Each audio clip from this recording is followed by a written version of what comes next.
Start streaming. Boom. Full screen. Share the screen on it. Pop out the chat. Close all this shit. Keep that open. Bang. Bum bum.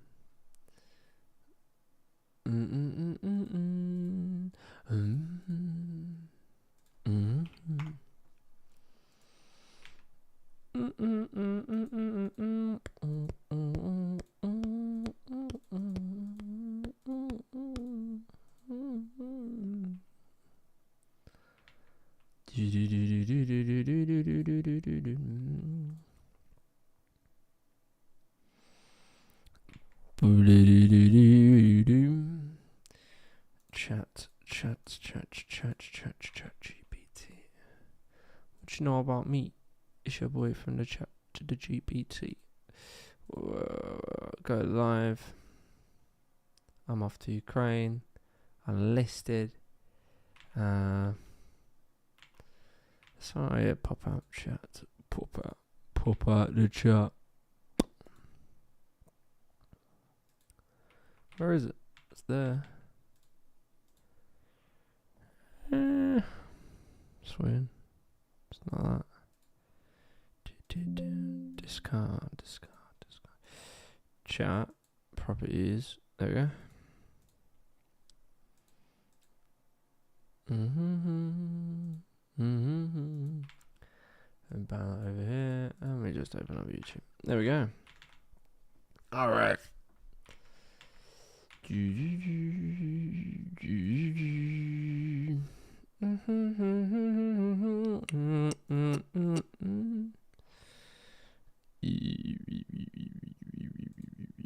Public.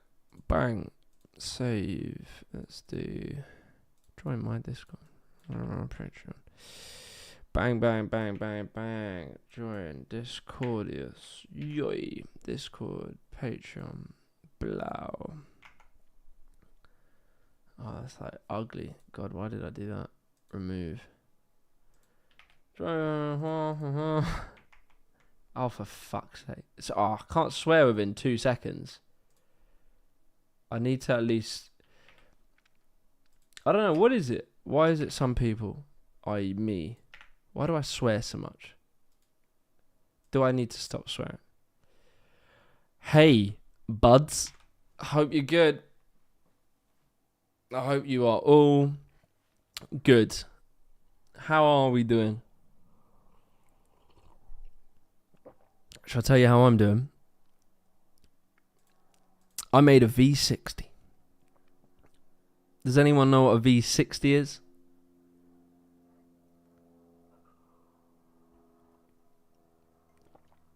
Gotta know, Jimmy, what you make of the council's getting more powers, like devolution. V60 is a coffee. Sorry to just ignore that. Someone got me talking about coffee. So, no, not a Volvo. V60 is a method of making coffee. Yeah, drip coffee. Yeah. So, yeah, a few little hipsters in the chat. I respect you. My wife bought me a V60 machine like a drip thing. So I've just started making V60s. And this is actually alright. The first time I did it just tastes like kind of a French press. I didn't do a very good job. This is a bit better. I followed your boy James Hoffman, his advice. And yeah, it's not so bad.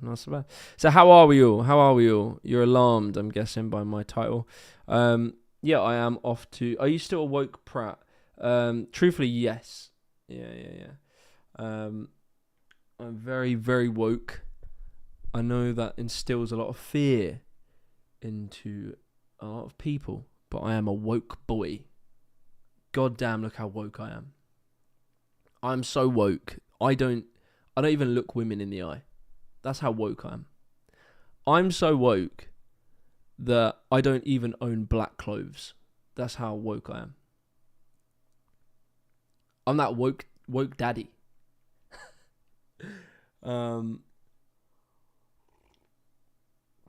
Hey Jimmy, I help run us. Actually, I should probably address maybe the title of this. What colour is your mic there? That is grey. It's off black. All right. You're so woke, your brain fell out. Yes, exactly. Do you think Bojo will make a comeback? You know, fucking stranger things have happened, mate.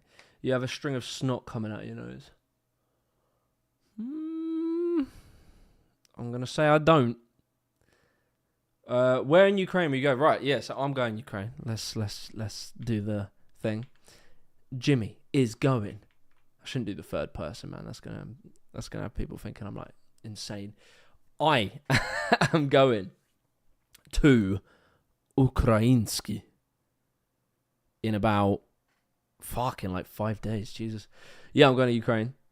Your boy's going to Ukraine. Ain't my first time. I've been a few times. I've been maybe 5 or 6 times.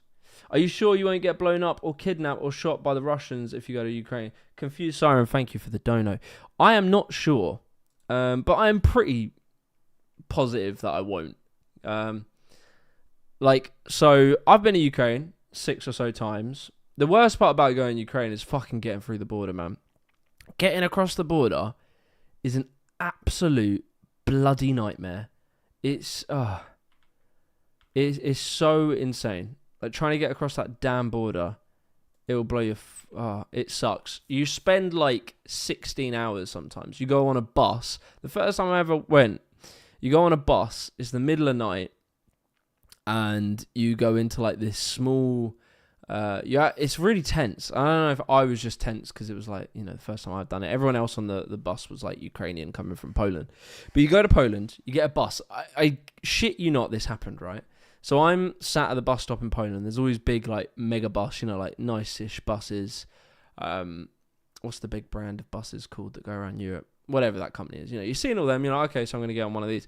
All these move aside, and I see this one little fucking like Vauxhall, I can't think, like a little white man van just sat there, and it has a little Ukrainian piece of paper, like the Ukrainian flag on a piece of paper. It was like a scene from a comedy, right? You see this nice luxury bus moves aside, bang, white van, Ukrainian piece of paper in the front, and then the guy going, Kyrian.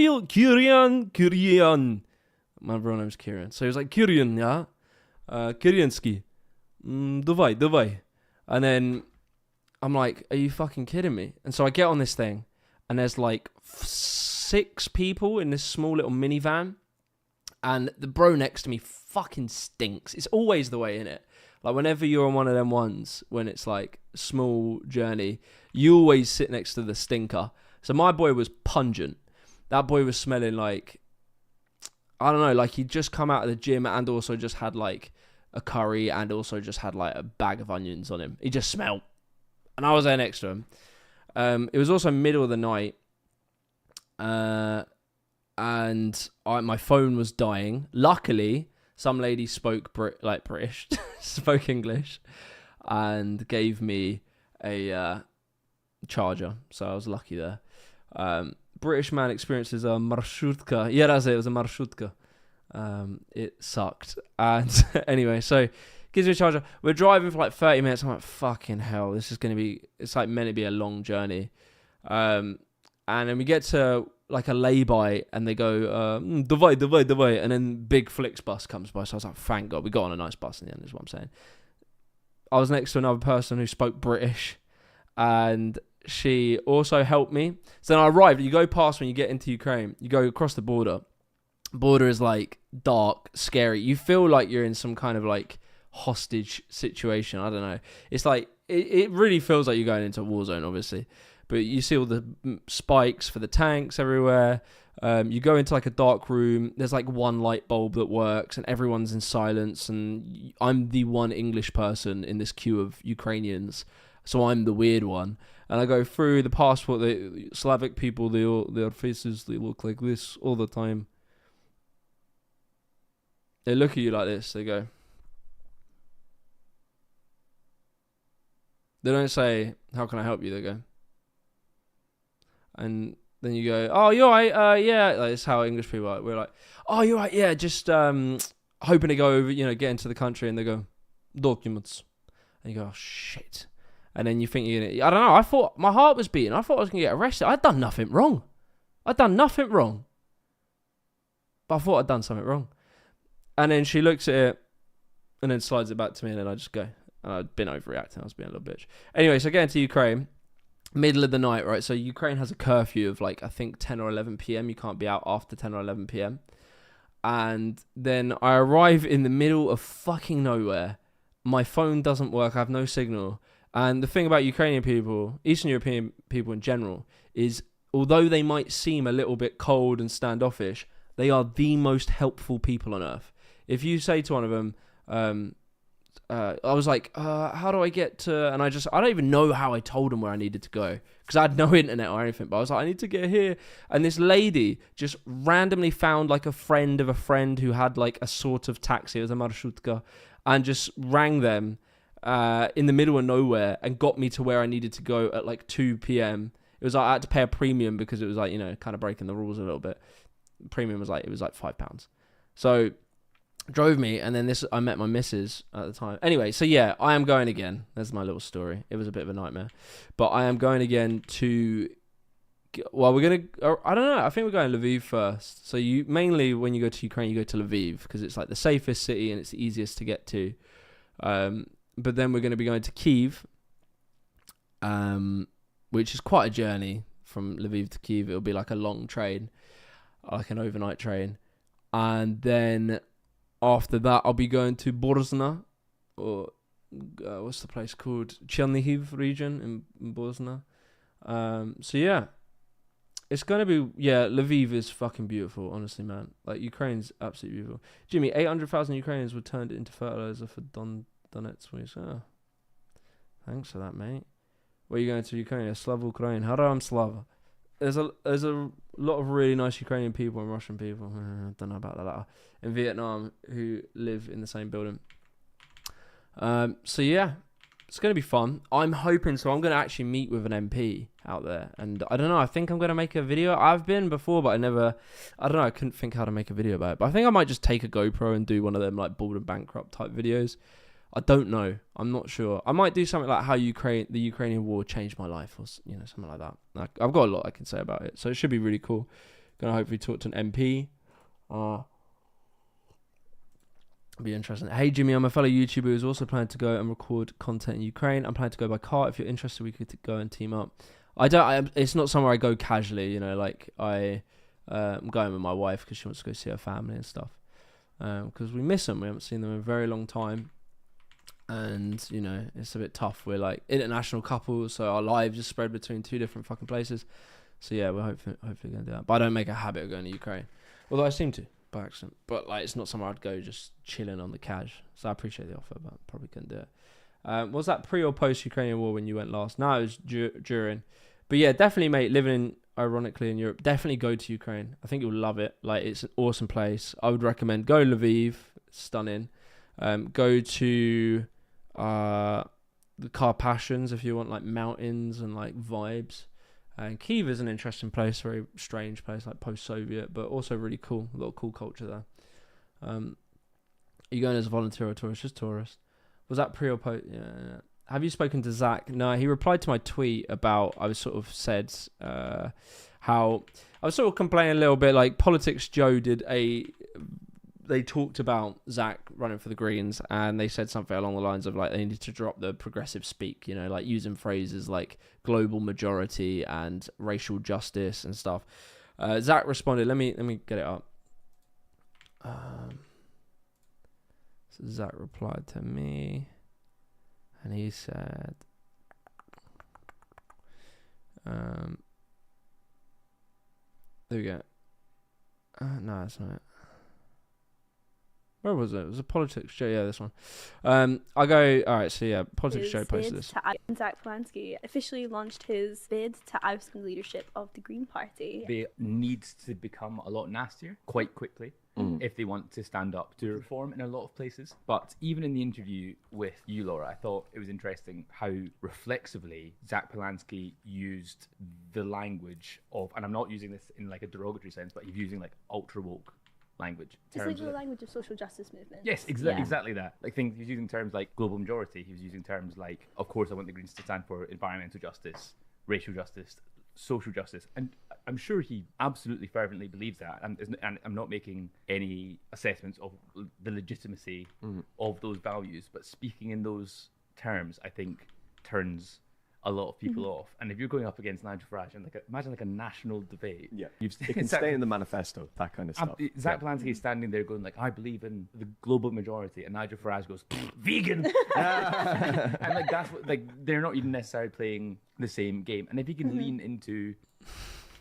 So I responded, this is a great point from Politics Joe to Zach Polansky, because if you don't know, Zach Polansky of the Green Party is now running to be leader. And he has a really quite good strong message. The politics of the Green Party are in a nice place where they've started to adopt the message that a lot of us lot support. I say this is a great point from Politics Joe to Zach Polansky. When championing progressive issues, use plain simple English. Progressive speak often comes across as out of touch with ordinary people. It's not about abandoning the causes, just work on communication. Zach responds, he goes, I think it's a bit patronising, Jimmy. Also, it's Politics Joe. I think people know what racial justice means, mate. And I go, I'm super focused to communicate these ideas to as many people as possible. If we can fine-tune communication, it's always worth it. We'd love to chat about it. I'm off to Ukraine on the 14th. Any chance you'd be free to speak on Monday, 5 p.m. Actually, he's just replied 5 p.m. I wonder if he's free now. Nah, he's probably a busy boy. We could probably do that. So, yeah, I think I'm going to chat with Zach. Effectively, one of them ones, you know how you should always, sometimes you're almost more critical of your own side just because you want them to do well.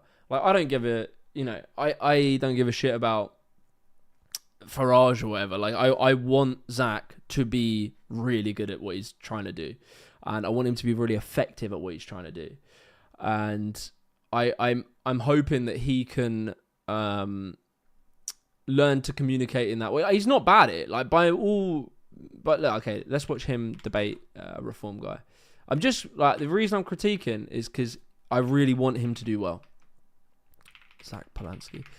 But I just think, so I was saying in another video, I just think that they need to not be soft at all. Greens need to seem very assertive and very aggressive and very confrontational. I would say Zach is he's a chill dude. His politics are in the right place generally, but he needs to seem solid and aggressive.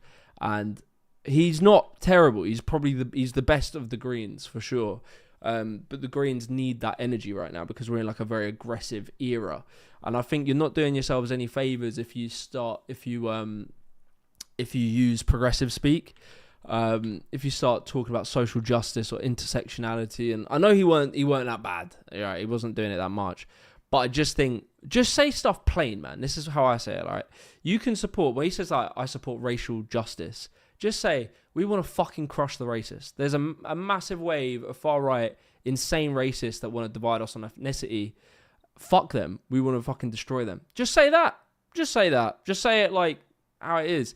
When you say racial justice and that, I don't know, it just feels like a fucking brand name. It's like when people, what it's like? This is what my issue with progressive speak is when you get into a new sport, right? You get into a sport I'm trying to think of a really good example of this. You get into a sport and you go and everyone's like, oh, I play badminton, right? They go, and you turn up and you go, oh, what string tension you got? Oh, is it head heavy or is it flexible? Is it flexible? Oh, okay.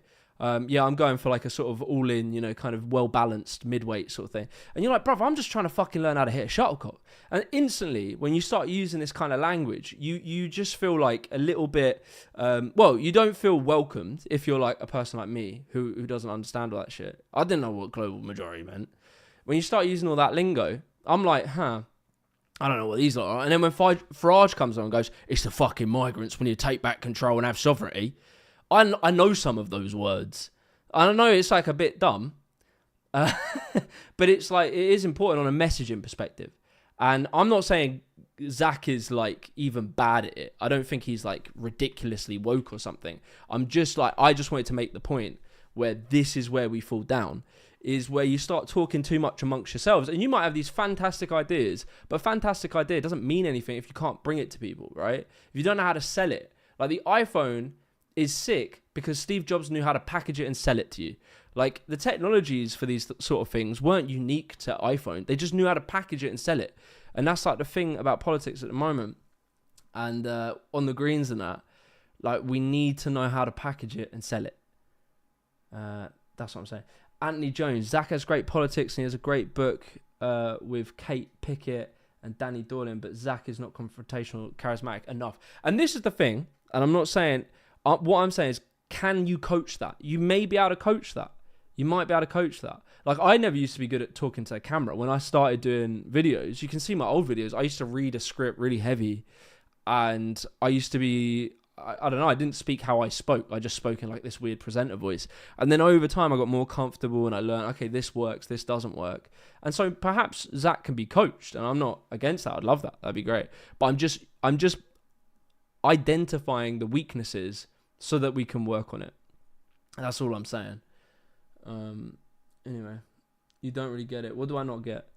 It's a good point. Yeah, out of loop. Reform don't give a flying sausage about you. Happy 9th of May. Happy Victory Day.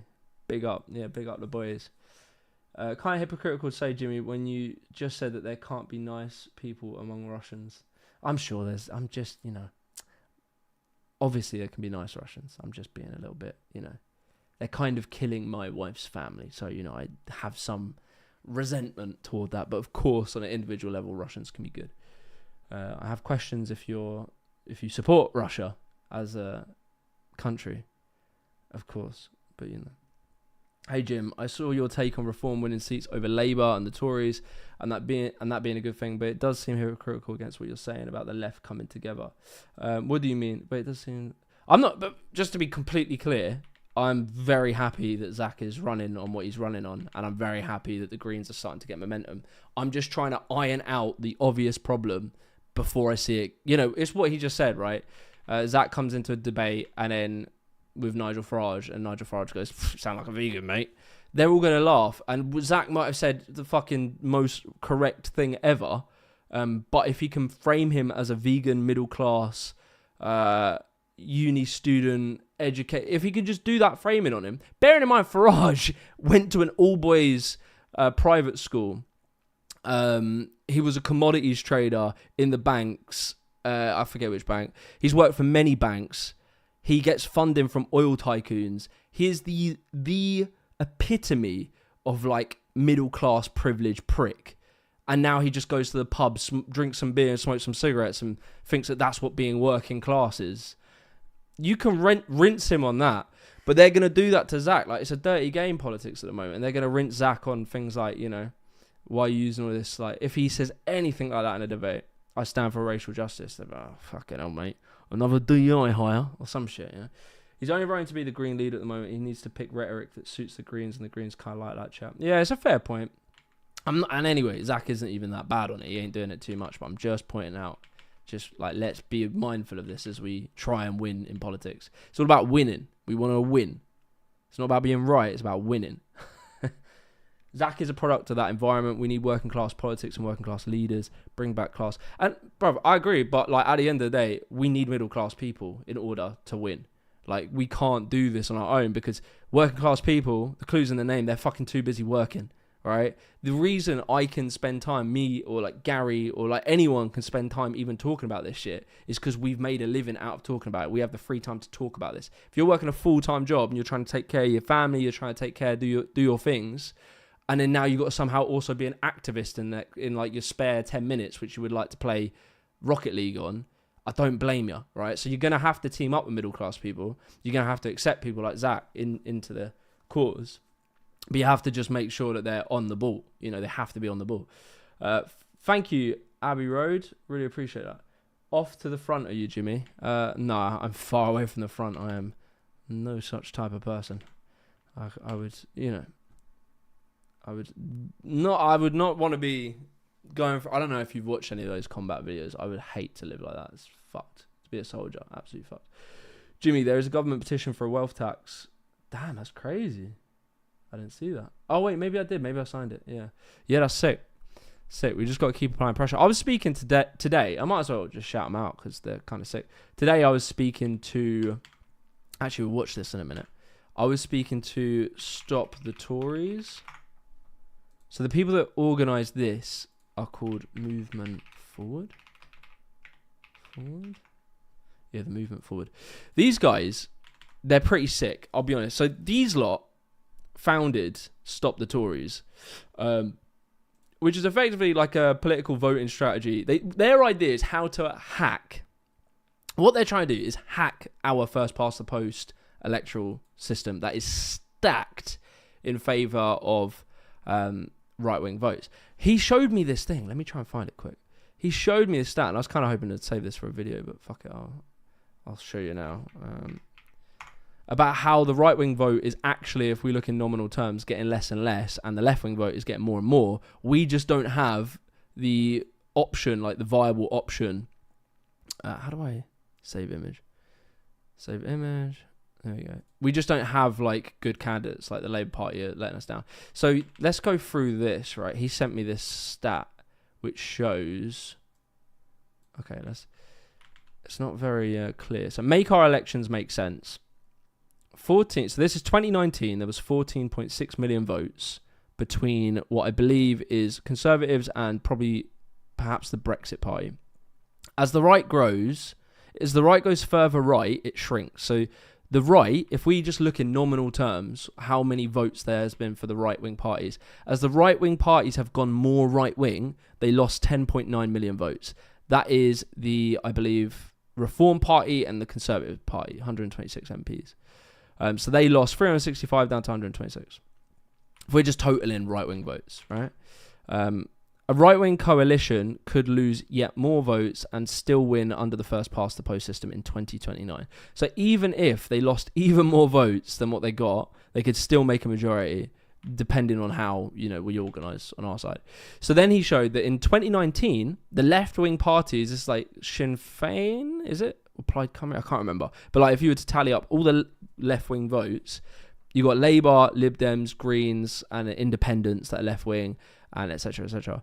They went from 266 MPs in 2019. They have grown to 500 MPs in 2024. So if we look, which is 16 million votes. So the left-wing vote was 2 million more in 2019.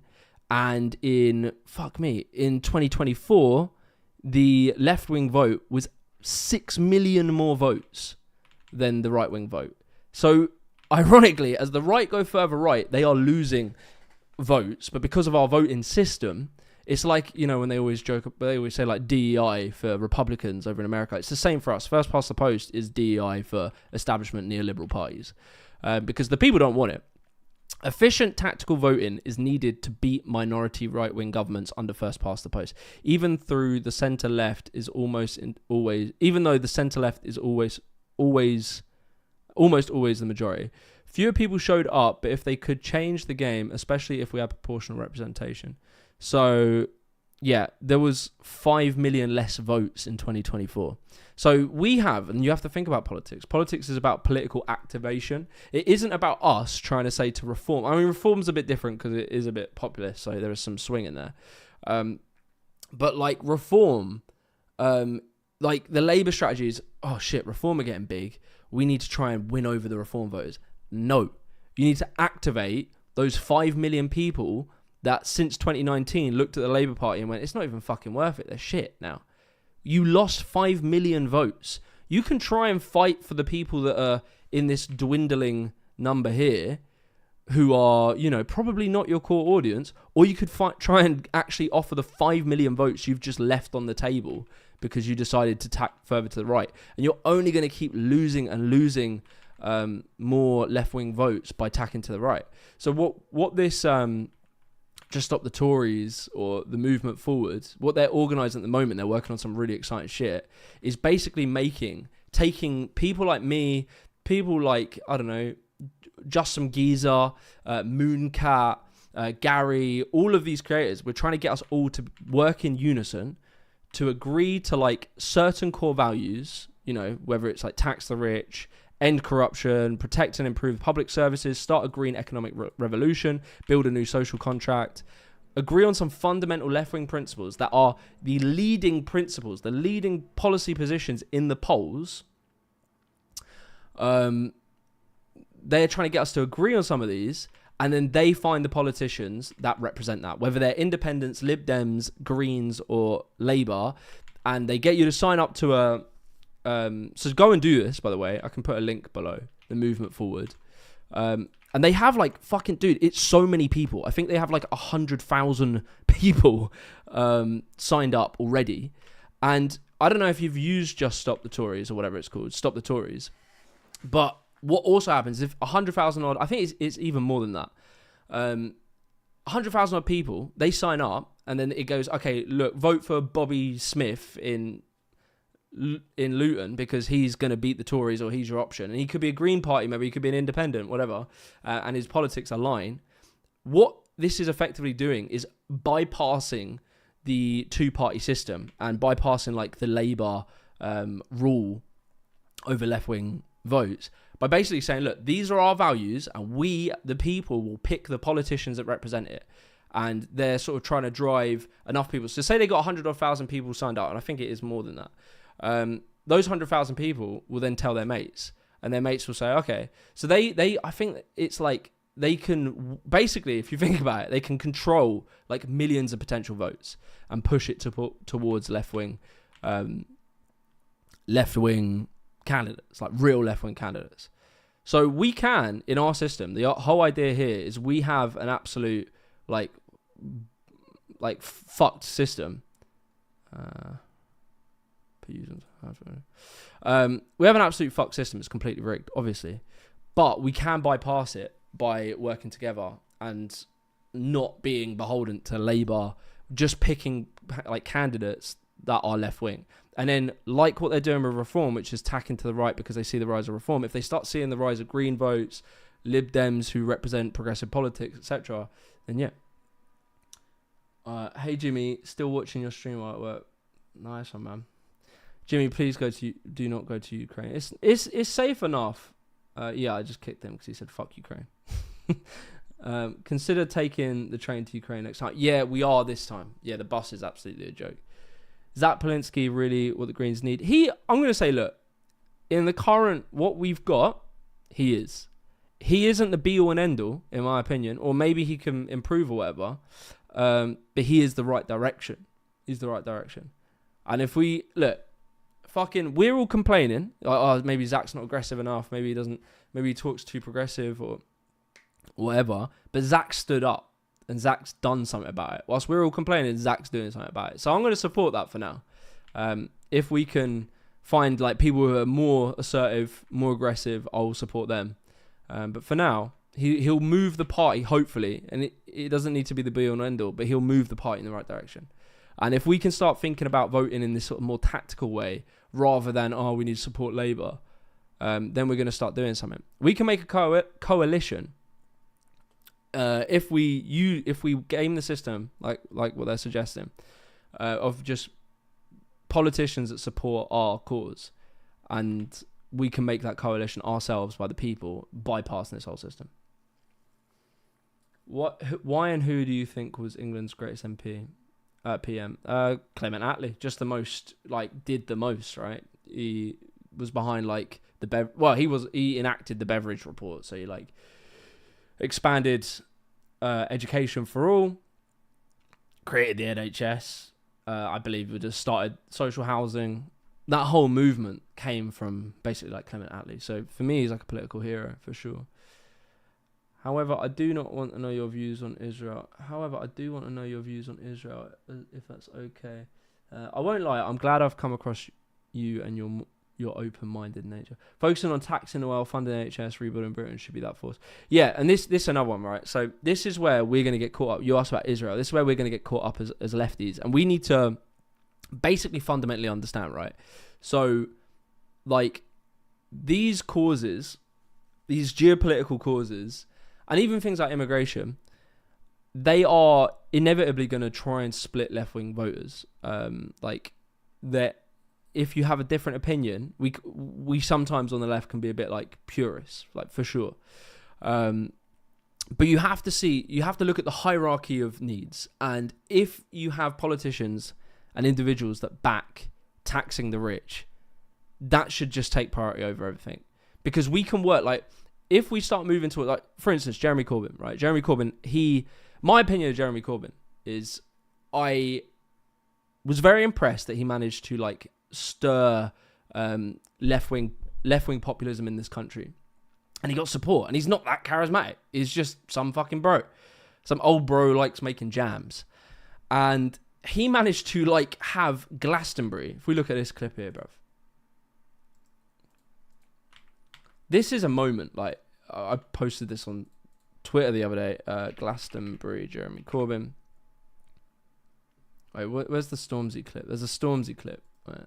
Stormzy, Jeremy Corbyn. This is crazy. This is what the right suppressed. This is what the insane drive into culture wars. This is what the trans toilets, which place they take a shit, immigration, all of these things that split the working class people. This right here is why they did it and what they were trying to stop. Yo. This is at the time the biggest artist in the country, Stormzy. He's at the height of his career. He's from like working class background, and he's getting popular. And this is at Glastonbury, all young people. Hey. Hey. Oh, Jeremy Corbyn. Hey. Hey, hey, hey. This is what they wanted to stop. Hey, hey, This hey. right here. Oh shit, I banged up my audio tower. This right here. Hey. There you go, sorry. Yeah, this right here is what they tried to Glastonbury, stop. this is what it's about right now, man. That's what all that money pumped in, every single penny that was pumped into the culture war that came very shortly after this moment. That is the price that they paid. GB News, the billions that they pump into all these think tanks and all of this. That right there was what they stopped. That's what they stopped. That was the price, right? You might think, God damn, like Rupert Murdoch, all of them lot paying all this insane amount of money to control the media. Why did they do it? To stop that movement. That movement, why we talk about trans people taking a shit somewhere, is to stop that movement. That movement was insane. It was growing. And Jeremy Corbyn was just some fucking guy. He wasn't that charismatic. He stood for some pretty progressive politics, and he wanted to tax the rich and end austerity. And they went insane to kill that. Like, there's some report somewhere. Is it 70% of media coverage? Jeremy Corbyn. Something about, yeah. So when it came to articles about Jeremy Corbyn, 60% of the articles were negative. Only 13% of stories framed him in a positive manner. 27% taking a neutral stance.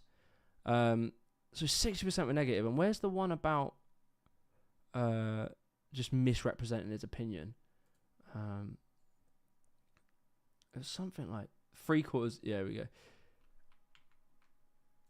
3/4 of newspaper stories about Jeremy Corbyn fail to accurately report his views, LSE study finds. They spent so much money to destroy that movement. That was the point. That's what they got. That was the reward. They did it. They killed it. And they've now switched it in with the fucking dummy, like the faux populist, the faux revolution, which is reform, which is just to give more power to crazier billionaires than who already have it. That was why they did it. So I don't even know what I was trying to make a point of there. Oh yeah, about Jeremy Corbyn. So with Jeremy Corbyn, I don't really 100% align on him when it comes to foreign policy, because when you listen to him talk about Trident and you listen to him talk about Ukraine, he like has this sort of old school pacifist approach to geopolitics, which is we should just get our hands out of everyone's business. But I'm sorry, mate, that isn't the world we live in. It just isn't. Like, our legacy as the empire, and he should know that more than anyone, our legacy as the empire is that we have influence over so much of the world. We are so tied to so much of the world that to just pull out is worse than like staying there and trying to help. And like, our help is not great, but like ultimately, if you just pull out, you allow worse people to take over. Now, I'm not saying what we do around the world is good, and obviously we have fucked up around the world, but But you cannot, for instance, you cannot just leave Ukraine and allow another empire to take over Ukraine. Like, you create these power vacuums. And that's what happens when you don't deal with geopolitics correctly. If we, I don't know, like, yeah. But then...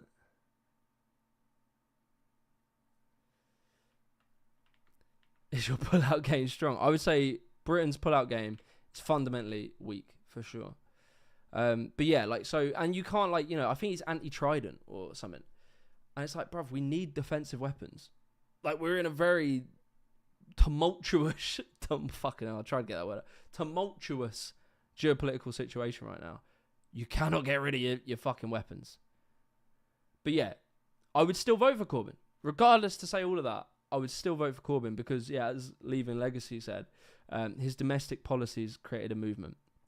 And that was it. That shows the power of actual left-wing populism. If you really think about it, Jeremy Corbyn, terrible in geopolitics,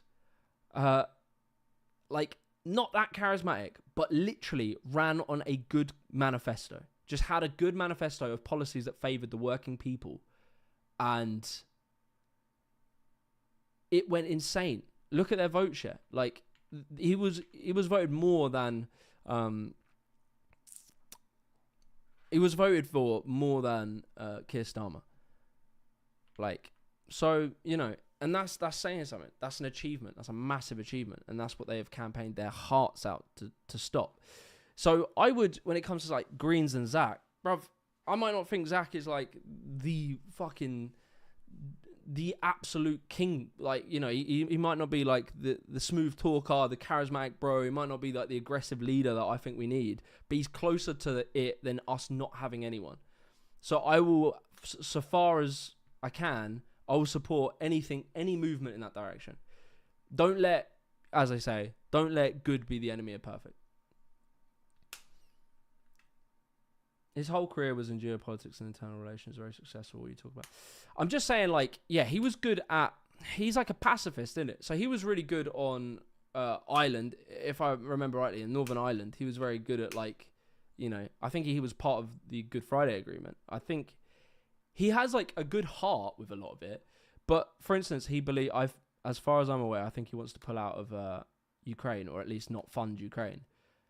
And, like, do you really agree with that position? Do you think that that's the right position? I can understand Israel-Palestine. I can understand that because that's a totally different war. But do you really think, like, you want to just allow Russia to do whatever the fuck they want? I don't see how people can really have that opinion. Greetings from Finland. Stay safe. We never forgot what's coming from the east. If not, it's never if, but always when. Yeah, exactly. It's never if, but always when. I'm going for more training in a few months. We all need to remember. Yeah, man. Like, Russia are just as bad as, like, America. Like, they have that same imperialist attitude. They're worse, for sure. Like, but they just want control. Yeah. As far as you are you sure that isn't a position to declare? All right, yeah, fair enough. Let's double check. All right, because I could be wrong on all of what I just said. That's just, to be fair, considering the media coverage, maybe I am completely wrong. Jeremy Corbyn, Trident. Jeremy Corbyn refuses to back Trident, but says he'll respect Labour's position. Yeah, like, I can't really agree with someone. Party leader says renewal of nuclear deterrent would go ahead if party wins. If he's not on it, like, he says he doesn't want to say, so he's being political. He doesn't want to say, like, okay, I don't agree with it. He's just saying I won't reject it. That was what he did on Ukraine. Oh, not Ukraine, sorry, on Brexit. Snapchat got blocked in Ukraine for some weird reason. I don't think weird reason, man. The Russians bought absolutely fucking everything. Russians are, like, buying our elections and they're pumping propaganda everywhere. You're talking about a nation that's actively in war with them. Of course, they're trying to block their influence. A lot of the left was pretty disappointed when it comes to Ukraine. Yeah, they don't get it, man. Like, they sort of, I think there is this thing on the left to see, and understandable because NATO has done some absolute fuck shit. But just to see all Western intervention into the world as always inherently bad, and I get it because we have such a history of being very bad. But you just have to look at the facts on the ground. Like, Russia are an insanely aggressive state that manipulated the Brexit vote, have been absolutely like just putting their nose in every political movement, funding separatist movements, they are fucked. You cannot just allow them to run rampant. You cannot allow that. And I can understand if you start having a different conversation on Israel, because it's a totally different scenario. Israel was placed on an existing, civilization of people, and they treat those people badly. And they're attacking those people. They've created a very similar to like Northern Ireland situation, where like you had the Catholics in Northern Ireland living as second, like lowest tier citizens to the Protestants. So that is a totally different war than what is happening in Ukraine. Totally different. Why I'm after Ukraine? Just to go see my family, my wife's family, but my extended family. Bro, read some Marx. The facts on the ground are self-fulfilling prophecies. From a very specific point of view, I get it. NATO gives nations a layer of plausible deniability. NATO membership has probably been one of the best things to happen to Eastern Europe countries. Yeah, exactly. You can critique NATO on a lot of things, but they are somewhat better than not having it, right? If I'm not mistaken, if I think about, I might be wrong on this, bear in mind, sorry to just air off on stuff that maybe I'm incorrect on. But like NATO, if you even look at like Iraq, I believe NATO voted, like NATO tried to go through the procedures, the democratic procedures of declaring a war against Iraq, right? So they like gave them warnings. They were like, look, you're doing this, you're doing like genocide. We've proven that you're doing genocide, you're doing this and this. We're going to give you a warning. And they got to a final warning. And what happened was that America, and with the help of us, strong-armed NATO into... Well, I think they overrode NATO. But because America basically controls NATO, they were able to like do that and get away with it. But there is some layer. If the alternative is nothing, to have no layers of protection, no layers, you're just going to allow a more vicious alternative. Like if you get rid of all of the layers of checks and balances, which is what NATO is to some degree, you just allow... It's like Brexit, right? Some people on the left wanted to leave the EU. There was a thing, I call it like Lexit. Whereas like the reason they wanted to leave the EU is because the EU does some undemocratic fucked up shit, right? They suppressed the Greece referendum when the Greeks wanted to go against austerity. The Greeks voted 61% in favour of ending austerity, and the EU came in and said, sorry lads, no. And they folded the Greek government, the EU, unelected bureaucrats in the EU. This is all true. This isn't a right-wing talking point. This is all true. They overthrown the Greek election. And so there was a movement on the left where they were like, well, fuck the EU, because how are we ever going to like the EU is so deeply neoliberal and undemocratic. How are we ever going to think about having some sort of move towards a more socialistic type economy here in Britain if we're in the EU? However, we have left the EU. Are we anywhere near closer to... We went the complete other way, because what we did do was get rid of the layers of checks and balances to stop the worser force, which is further and further right. You know what I mean? So, like, by leaving the EU, it's like, I don't know, it would be like... I'm trying to think, right?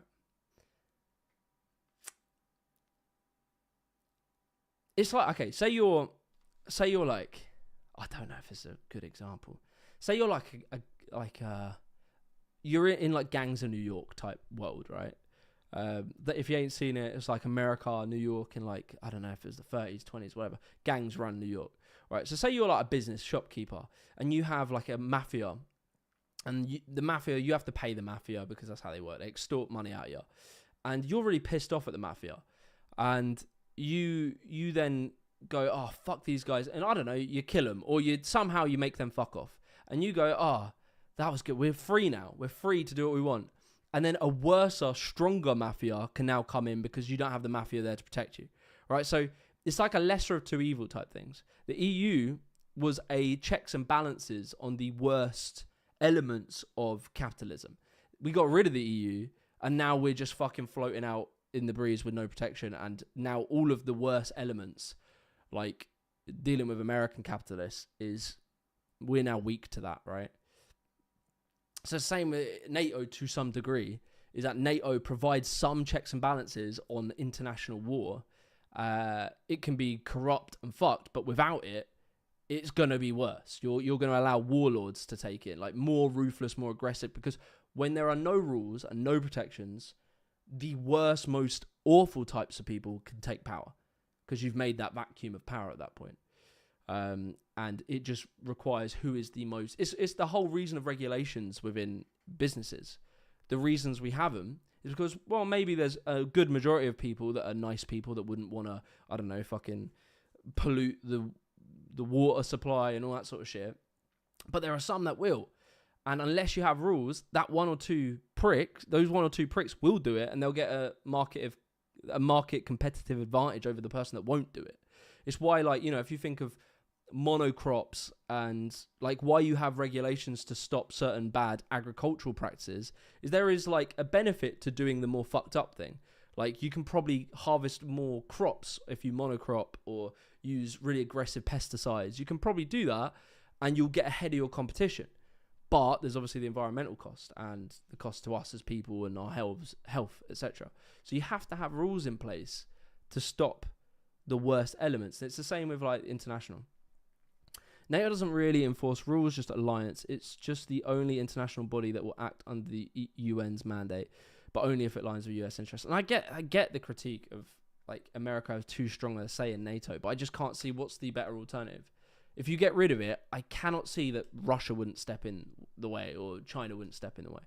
More so Russia, but like I couldn't see it. Anyway, bro, have you like studied this stuff? Because I don't know where you're getting this stuff from. Like, I hated Brexit. It's terrible, but the EU is bad, neoliberal institution. What do you mean? I hated Brexit. It's terrible. Yeah, I'm obviously pro EU, but this is like being nuanced. The EU has problems. But what my argument is, without them, you're weaker to worser problems.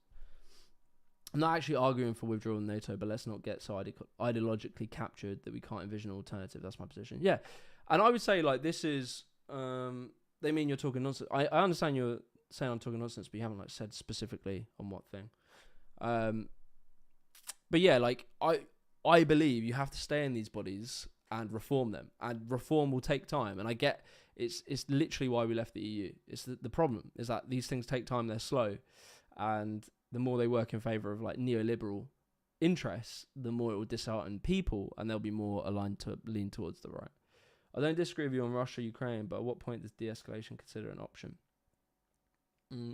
Well, I mean, obviously we'd like that, but you have to think, what do you mean by de-escalation? You're saying like, what, are we going to allow them to take a certain amount of land? Then you have set a precedent that they can do that. And nothing has fundamentally changed. They'll go back, they'll rearm, they'll group, and they'll come back in and try, because you've just given them authority. You've given them permission. You've said, look, there is an amount of land we'll allow you to take of a sovereign nation that we will just say is okay. And they've done it once. Why would they not do it again? Why would they not go somewhere else? They've already done Georgia. Why would they not take more of Georgia? Why would they not take more, Moldova? Why would they not do that? If you've literally given them the okay, you've said, look, there is an amount that we'll accept. You can take this amount of land. I already did. You have caricatured the idea of what the left wants. You've just... wait, I didn't read what you said. What did you say originally? What do you mean? You haven't said anything, bro. You just said read Marx. You throw around random concepts. I'm talking very specifically about geopolitics. De-escalation is the wrong terminology. It's not escalation to fight an invading body. We can call it peace, but not de-escalation. Only Russia can... Yeah, exactly. Russia isn't going to stop until they get what they want. Yeah. Love your videos. You do an amazing job keeping it all lighthearted and making it easy to argue points. Please, I will. Thank you. Mr. Star, what are you going to Ukraine for? Just literally a holiday. But I think I will make a video on that. So, and I'm asking Jeremy, what would you do at this front? Troops and air support directly from our military. I'm going to be honest. I am not a military strategist, but I don't know. I'm not going to, I don't think I want to give my take on it, just because if I say something and it's actually really stupid, then it's not ideal. But I don't think we can withdraw at this point. I would say I am more of a mover towards strength than weakness. But I don't want to, say because I'm not a military strategist. I don't trust either, but I don't think China is bad at all. You don't think China is bad at all? What do you mean? They have their problems, bruv. They for sure have their problems. They also have some good things. Like, you know, they're doing some good infrastructure building. They're showing an alternative to absolute anarcho capital, or, you know, corporatist capitalism. But I wouldn't say they're not bad at all. No state is not bad at all. They're all fucked, aren't they? We were propping up the EU, Jimmy, third biggest contributor, Eastern Europe, and then Greeks are like leeches. We did well enough before the Tories took us in. Our car industry was sold off. We were propping up the EU. What do you mean, bruv? Why are we? Why have we taken a massive hit and the EU hasn't? It's a partnership. They were working together. It was a very mutual relationship. We lost 4% of our GDP leaving the EU. I'm not anti-war, I'm pro-justice. Yeah, amen. I went to Kyiv in December, it was fantastic. It's cold in December, Jesus, must have been like minus 20. Would you lead the Greens? I wouldn't lead anyone, bruv. Do you like Charlie Kirk? I'm really curious, do you think I like Charlie Kirk? China could be quite a lot better if they didn't have the whole dictatorship thing. Yeah, I think it would help. Why are you going to Ukraine if there's a full-scale war ongoing? Because unfortunately, or fortunately, my wife's family's from Ukraine, so, you know, we've got to go and fucking check on them, make sure they're all good, go see them, we miss them. They're humans. In these wars that we sit and read about on Twitter, it's real humans. They have real lives, like you or I, and they want to keep trying to live, so we want to go see our family. It's a balancing act. We can't provide too much support as there will be escalation, but we should support the Ukrainians as long as they have the will to fight. Yeah. The richer nations of the EU propped up the poorer ones, but that meant we had help. There would obviously be a reason why we would take poorer nations into the EU, right? There's obviously some benefit. It's like saying London props up the North. There's truth to it. But does that make North the fault? And there must be like a reason for it. And that's something that can like, you can improve, innit? Like you can work together. There's probably some reasons why we would take certain nations. I look at Poland. Like Poland's a really good example. They were very poor and now they're fucking killing it. They smashed it and they're growing. So, you know, seeing it as like we're propping someone up. I don't know. As long as the living standard is high, which it is for a lot of Europe, obviously things are changing. Then, like, yeah, I don't know. It opens up new markets for EU companies. That's the other thing. Yeah, you can sell into different markets. Open up new markets, but it has to be done fairly, and that's what like the EU, despite all its faults, it at least had the dream of being a sort of fair agreement, right? It wasn't entirely fair, but these are things that could have been fixed. And the alternative is what? The alternative isn't better. That's the problem. The alternative to no EU is not good, especially in a time where America and Russia are becoming so aggressive. A weak EU is like, and the EU is the only, think about it, it's the only superpower that's like trying to penalize Amazon or penalize Meta or like to some degree enforce some minimum tax standards. Without that, the reason they're trying to kill it so much is because that is the only vessel for like progressive change in the world. You kill off EU, then what you got? You got America and you got Russia. I don't know if that's ideal. And them lot of ruthless capitalists. EU can at least, in some theoretical world, change. Whereas the opposite is to all go at it alone. And when you go at it, it's divided we fall in it. Like, you have to group up. You have to squad up. That's up to Ukraine today. EU is the best power, even though it's flawed. Absolutely. Come on, EU, federalize already. It's why some America. Yeah, if the EU became more democratic, it could really be like. This is why they hate the EU. The reason they hate the EU, these really powerful. Why does JD Vance, all of Trump's lot, Why do they hate the EU? Because the EU enforces some minimal standards on capitalism. Some environmental protections, some regulations on like food quality, workers' rights, some minimal dignity for working class people. The EU upholds that. The reason that Russia are so invested in like, you know, manipulating or trying to push separatist movements within the EU to make people want to leave the EU, the reason that America are doing the same, the reason Elon Musk are doing the same, is because they want to get rid of that incredibly powerful bloc. The reason they try and pretend that the EU is like soft, weak, woke libs or some shit is because they're the opposite. They're the most powerful, the biggest trading bloc on earth. And if the entire EU said you have to pay taxes, if Amazon wants to operate in our trading bloc, which is the biggest trading bloc on earth, you have to pay your workers right.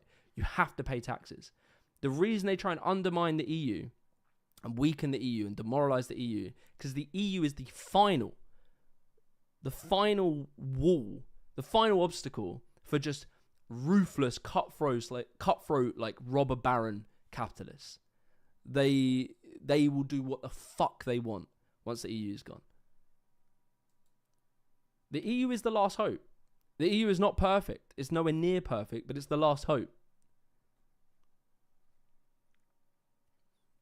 Like when we want to tax the rich, we need, like, Britain alone cannot lead the tax the rich thing. If we overnight want to tax the rich, they will do everything in their power to crush our economy for it.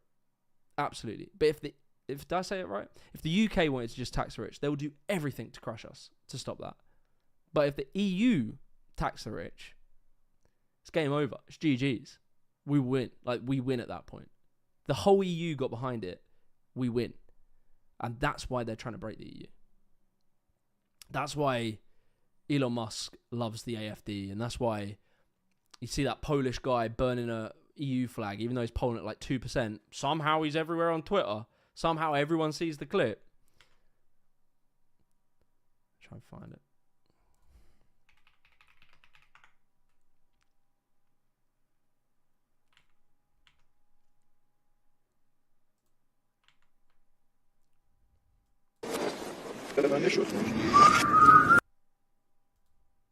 Oh. There we go, this one. Just. Where's the clip? Here we go. The potential, look at this. These are probably all these like bot fucking paid off. Yeah, Moscow based. Look, how, bruv, look at that instantly. Moscow based Irish journalists saying the potential future Polish president has just burned the EU flag. If that doesn't give exact example of what I'm saying, then I don't know what will. Is like Russian backed, probably. Let's double check that before we just yap off about. This week, Moscow Mules. The EU has gone full Fourth Reich detail. Yeah, okay. So, sounds pretty much like he's paid off by the Russians. Why do you... How incredible is that what just happened there? The first clip we find, Russians, I would assume, judging by the content he's posting, the fact it says Moscow-based Irish journalist, that he goes, the potential future Polish president, this guy's polling at like 2%. But why is it? Why do they push this? Why? 200,000 views, that's just one clip of it. And I've seen this a few times. Why is this everywhere? Because they want to demoralize and break the EU. Because these are like warlord capitalists. These are like robber baron capitalists. People like, nations like Russia and America. Full of them. And they're taking over power. They're like oligarchical. We want no rules. We want to be able to do what the fuck they want. They're trying to break the EU. The reason they hate the EU is because they can at least do something. The EU can at least do something.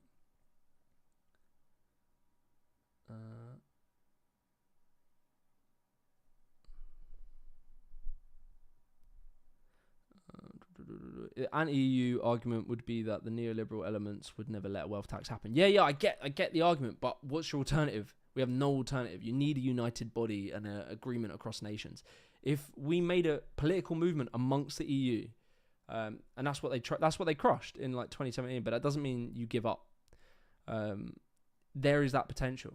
Whereas if you do it alone, that's why every nation, that's why, I don't know, fucking the Soviet Union spreads because certain things you just can't achieve just as one nation. So you have to make partnerships.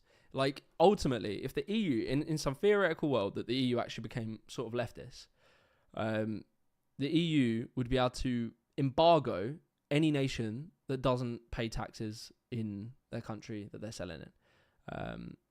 And they would be able to block, like, embargo anyone who's set up in a tax haven. If you have a business that's in a tax haven, fuck off. You can't sell into our market because they have the cards at that point. If you control a market, but if you don't have that, you have no leverage and you can't do anything. Like, as one nation, you can do a bit, you can try, but yeah. And now think about if there was one world state. I mean, bruv, I'm not like, I don't know, like, yeah. If you can believe it, you can achieve it.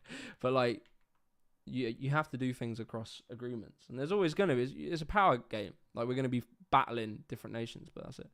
Would you like to see the UK setting up a partnership with Canada, Australia, and New Zealand? Yeah, probably I would. Yeah, I'd need to look into them a bit more, but they seem like they're aligned similarly on the correct things. But everyone's neoliberal at this point. Like, all nations are neoliberal. We just have to hope that the nations that have left this sentiment amongst them and left this potential work together to achieve something. Shouldn't every country be striving to be self-sufficient? How would that... Sorry, I'm not being rude. You might just not know. How would that possibly work? What do you mean what, like not trade with other nations? Go around your house, go in your fridge and look at the food that you have there. Then Google, can this food be grown in Britain? And there's going to be a lot that will say no. And just the volume of food. So even if it's meat, can all of Britain be fed by, what we have here? The global markets exist for a reason. Britain imports nearly half its food. Yeah. You can't... Self-sufficiency is insane. Have you not... even just like this on like a granular level... but when people have like gone and done self-sustainable lifestyle on like an individual level, like as individual people, we produce a lot of potatoes. Yeah, we have a lot of nice potato dishes. Well, yeah, people go and do the self-sufficiency thing and then go, man, life is so hard if you don't work with other people, and they quit because like we're communal animals, and you need communities, and we've made a global community. And unfortunately, that global community is being corrupted by some absolutely fucked up forces. Yeah. Is it a holiday? Yeah, it's a holiday in some regards, I suppose. It'll be nice. It will be nice. It's just the travel. That's the only thing. Going to Ukraine, I'd love, if the war wasn't on, Ukraine's like heaven. So cheap, so nice. Big vibes. Chicken and chips on every night. The reality is we probably could survive without trade, but that's all we'd be doing, surviving, not living. Well, yeah, and our population would have to, like, I don't know, be decimated. I can't imagine we could sustain the amount of people in this country with just ourselves, no matter how self-sufficient we make our economy. What part of Ukraine are you going to? I'm going to Lviv, Kiev. I think that's it. Oh, and Bosnia, or Chernihiv region. Thoughts on new Green Party leadership? Yeah, pretty like happy Zach's doing what he's doing, pushing the party in the right direction. I sort of did a whole bit earlier how I think his personality needs to be more assertive, more aggressive than he is. But like, yeah, it's the right direction in it, and like I'm not gonna like be a purist about it. Anyone dealing with the hay fever yet? Where did you meet your wife? I met my wife in a coffee shop in Thailand. I saw her. I literally just went, "You look absolutely lovely. I would like to talk to you. Hello, my name's blah, blah, blah." Something like that. That's how I met my wife. Saw her, thought she was beautiful, gave her a compliment, had a chat, got her number, and then went on a date, and now we're married. That is it. What do you think of One Nation Tories? I did remember looking into all that a while ago, but I can't remember what it was about. I think I came across it in a video, but I can't really remember. The average British person has access to way more than 2 times their daily calories. Have you looked into the Workers' Party of Britain to tackle reform? No, I haven't looked into it. Maybe I will. Is she Thai? No, she's Ukrainian. That's why we're going to Ukraine. Workers' Party. Oh, what, fucking George Galloway? No, mate. It's Victory Day, of course. No, I don't like George Galloway. He literally worked for Russia Today.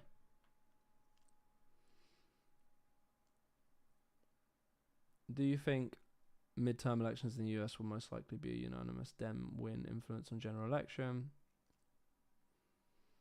Do you see it slowing down the Reform Party?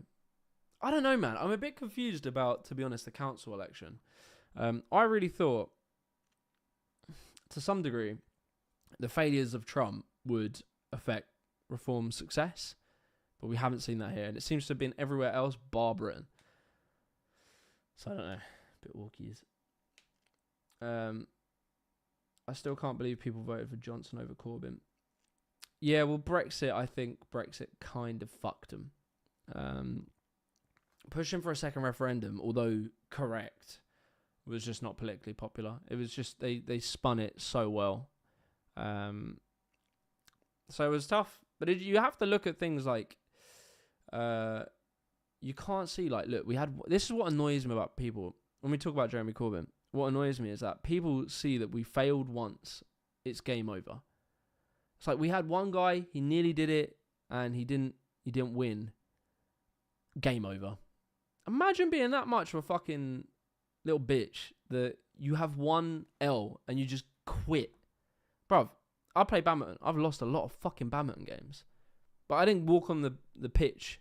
Not the court. It's a court.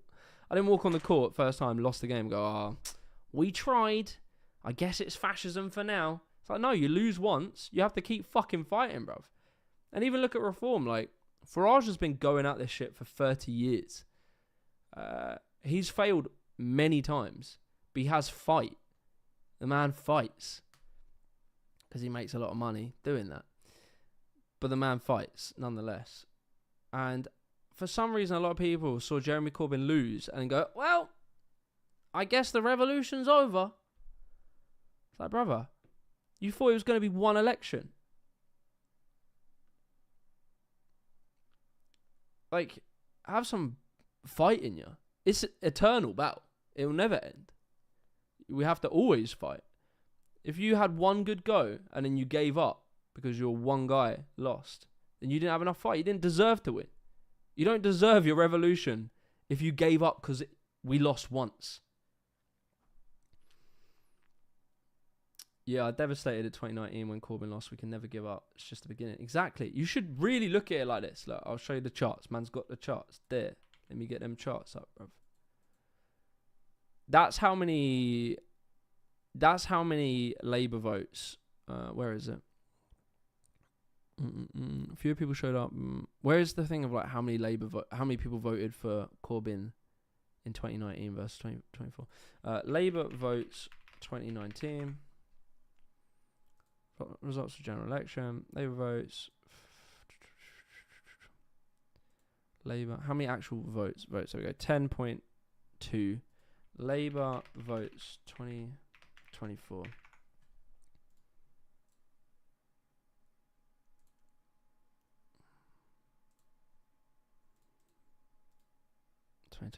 Labour 9.7 million votes. So Labour won with like less people voted for Starmer than Corbyn. It's embarrassing, bruv. They won with 33% of the vote share. Only 33% of the country voted for Labour and they won. You think that's some massive wipeout? No, bruv. Have some fight. You don't give up the war when you lose one battle. Absolutely. Once upon a time, the term leftism was synonymous with revolution and resistance politics. Do you think there'll be more riots in Britain? Probably. I think there's a chance there'll be more riots in Britain. Like when and if Reform win and inevitably fail to deliver any effective material change in an individual working class person's life, you are not going to have more money. You Reform win, you are not going to have more money in your paycheck. Your house price is not going to get cheaper. The NHS is not going to get better. When that happens, 4 years passes, 3 years passes, 4 years passes, whatever. People are going to get pissed because you know what sucks, right? And I really will feel sympathy. The Reform people that are voting for them thought they're voting for a revolution. They thought they're voting for change, but they're never going to get it because they're tied to this exact same power hierarchy and exact same economic system that has caused all of our problems. Like Farage he wants lower taxes and lower regulations. He is like an oil billionaire's dream. He is the dream of the billionaire class. Character like Farage. He's exactly what they want. Your life will not improve. We have tried since the 80s to follow the idea of trickle-down economics. You make life better for billionaires and that money will somehow pass down to the working class person. We were sold that back in the 70s, late 70s, and we are being sold it again now. It never works. It will never work. It can never work because fundamentally, if rich people get richer and richer and richer, your life will get more expensive. If they pay you less and less and less, and the cost of living goes up and up and up, and they pay CEOs more and more and more, your life will never improve. And what sucks is a lot of people voting for Reform are going purely on emotion. They feel like he is different, he's anti-establishment, he's change. He's not. He's more of the same. He's worse. And they're going to feel, once they see their lives continue on the same trajectory, they're going to feel radicalized because they're going to be like, Farage even lied to us. And I do not know where that goes. All I can hope is that we make and form a convincing counter-argument that is good for all people, that treats people with dignity, and we can organise politicians that represent that. And that's all I can hope that we do. And I hope by the time that happens, that we are ready to give the alternative. Because the alternative to our alternative, they just keep getting worse, right?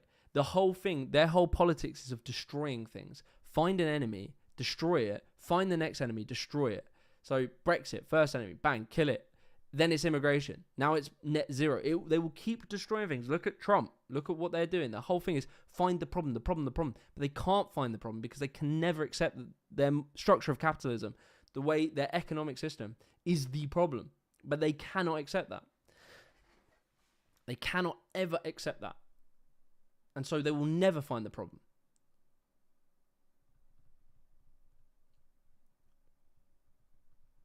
You know what it's like? It's like being allergic to you're allergic to a certain potatoes, and you're trying to find maybe if I mash the potatoes, I won't be allergic to. Maybe if I do chips, maybe I won't be allergic. How about we cut them into tiny little pieces and then I eat them? How about we get rid of half the mashed potatoes? You're allergic to fucking potatoes. There's a core inherent problem, and it's your economic system and it's inequality. And until you fix that, it doesn't matter what shape of potato you have, you're still allergic to potatoes. It's still going to fuck you. And that's the problem we have right now. And that's the problem that Reform, Trump, their whole economic view is completely fucked. It doesn't work. We know it doesn't work. And so they will never find the solution looking for it in the places they're looking. And so what really sucks is that, a lot of Reform voters really thought that they're going to be voting for change. And they're not. They're going to find out they weren't voting for change. They're voting for the exact same, but worse.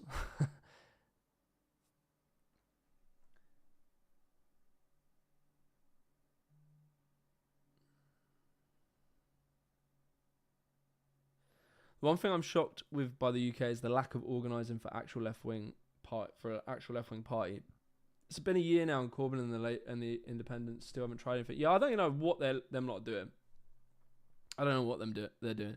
Corbyn, that's the other thing, man. Like, Corbyn lost, and he is still very popular, and some people are like, oh, well, Corbyn lost, game over, he'll never win. And I'm not saying, like, Corbyn's the be-all and end-all, but, like, he is a great option. Corbyn lost, he'll never win. And they're like, well, yeah, look at how it went last time. He could never win, right? He could never win. And they'll look at that, and then they'll also be aware of Donald Trump. Donald Trump left by trying to coup his government. He got criminally indicted for whatever, like tons of shit. He got found as liable for, sexual assault. Like, Donald Trump, by all accounts, should have been dead and buried. And he came back, right? Because he used it as a story. He used it as part of his story. That the establishment crushed him and used lawfare to take him out. Like, Jeremy Kyle, bruv, my brain is fucked today. Jeremy Corbyn, do not vote for Jeremy Kyle. If he comes up on your ballot, do what I just did. Don't tick Jeremy Kyle. You don't want that. Jeremy Corbyn has the exact story, and it's true. He literally was crushed by the establishment. He can cite research papers that have shown that people were just lying about him through his teeth. He was down and out, kicked out of his own party after the people using political activism made a group within Labour to push the Labour Party to the left. They were then denied and kicked out and fucking, just absolutely ruthlessly treated by the mainstream establishment of Labour. He has a great backstory for a redemption arc. A great backstory. I don't know why he doesn't use it, and I don't know why people aren't like, this is a fucking opportunity.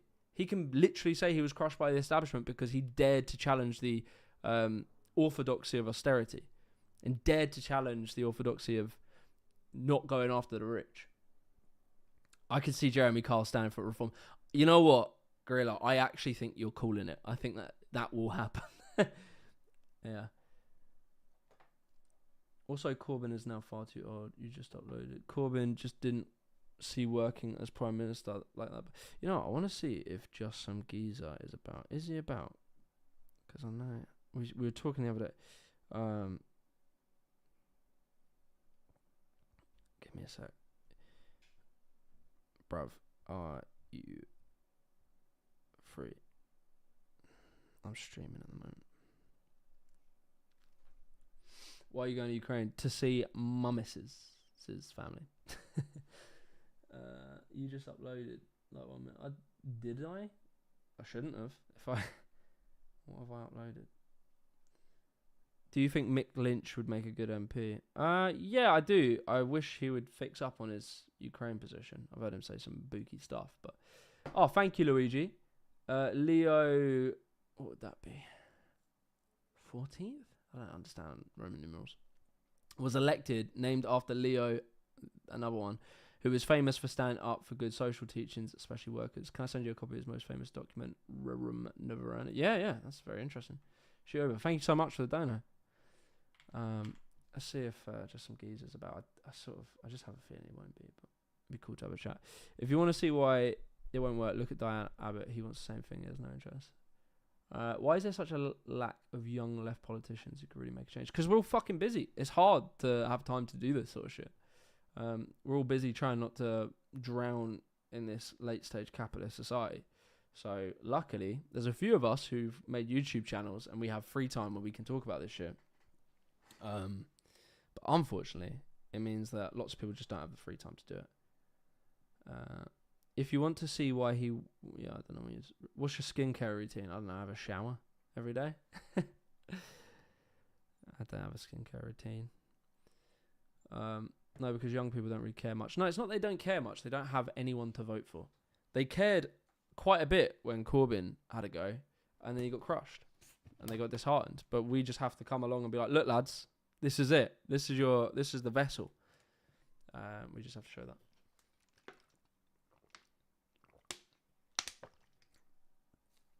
What are the actual policy options for taxing the rich? You know who done a really good... I would really recommend reading this. Richard Murphy. Tax Wealth Report 2024. Richard Murphy did a whole thing about how to raise... I think it was 100 billion? Is it 100 billion? How much is it? I'm sure the final figure is about 100 billion. Total annual value. Is that it? Total annual, is that in billion? Yeah. So this is a fully costed plan, from my understanding. A fully, not costed, solid plan. And it would raise 200 billion from taxing rich people. This for a long time too. I remember reading this blog, yeah. Sorry,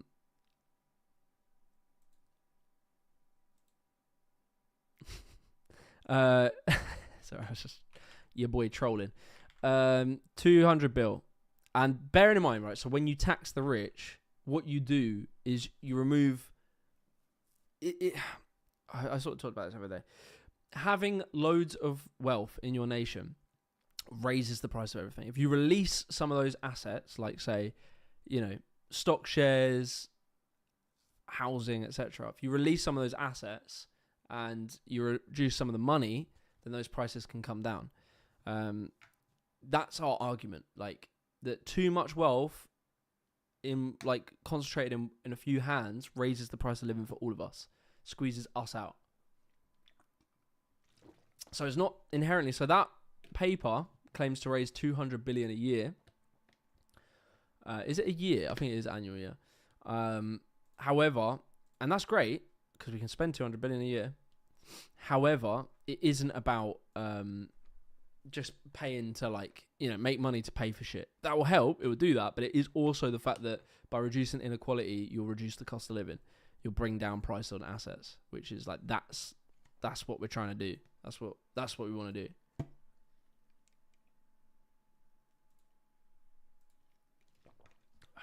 No skincare routine is wild. I don't know, bro. Just 30 and flirty. You don't have a skincare routine?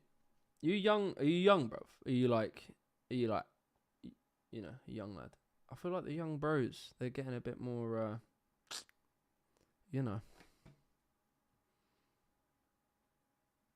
into them ones. Doing up your skin and, yeah. You know what I do? I pluck my eyebrows, which is mental to say that on stream. But I get, a couple of little scragglers here, so I make sure them babies are clean. Modern monetary theory. Oh, my mouse has died. Oh, don't tell me my charger's in. Oh, that's so irritating. Mouse has died. Be right back. I could have played an advert whilst I went away, but I can't. Give me 2 secs. Wait, is that a charger? That is a charger. Don't worry. Your boy back. Explain why the rich don't leave when you tax them, please. Well, let's have a look. Why is it not turning back on? It's the thing, I like wireless shit, but you have to remember to charge it, which I never do. There we go. Is that back? There we go. 2 secs. It keeps dying, so it doesn't have enough battery to start. I'm just going to have to sit here for a second and use my keyboard. He's dodging the MMT question. Well, I don't really understand the MMT question, because if you borrow a shitload of money and you spend it, but you don't tax it back, you will have inflation, right? That's as far as I'm aware, and I'm not an economist.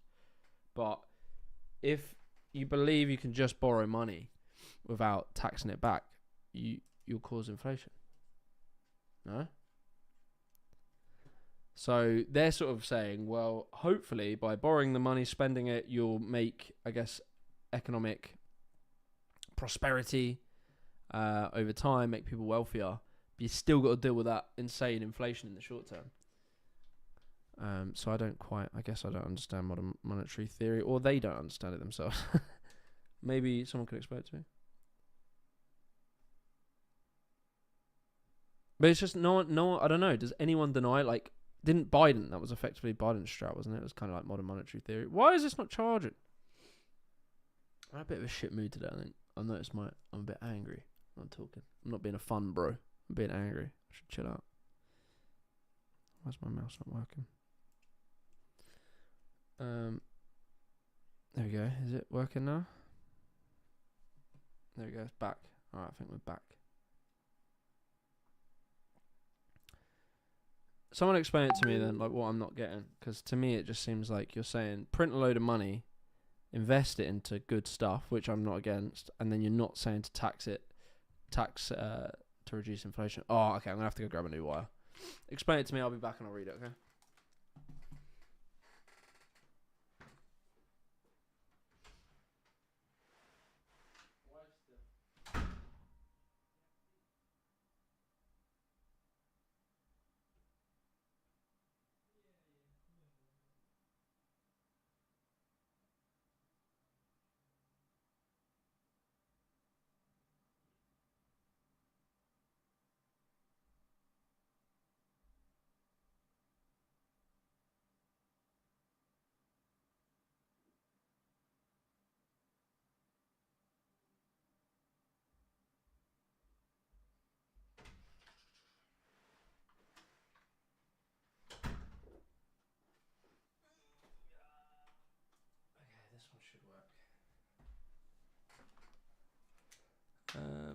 Do you know anything about the Polish elections? No.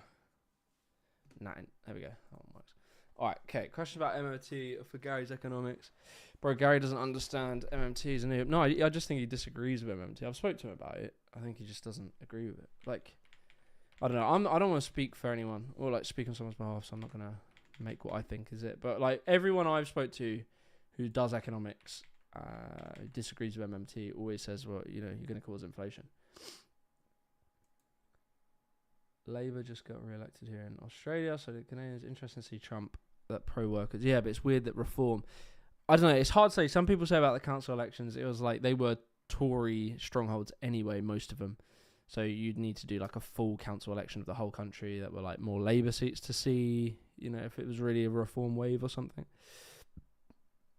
So the argument is you use growth to catch up with the inflation, basically.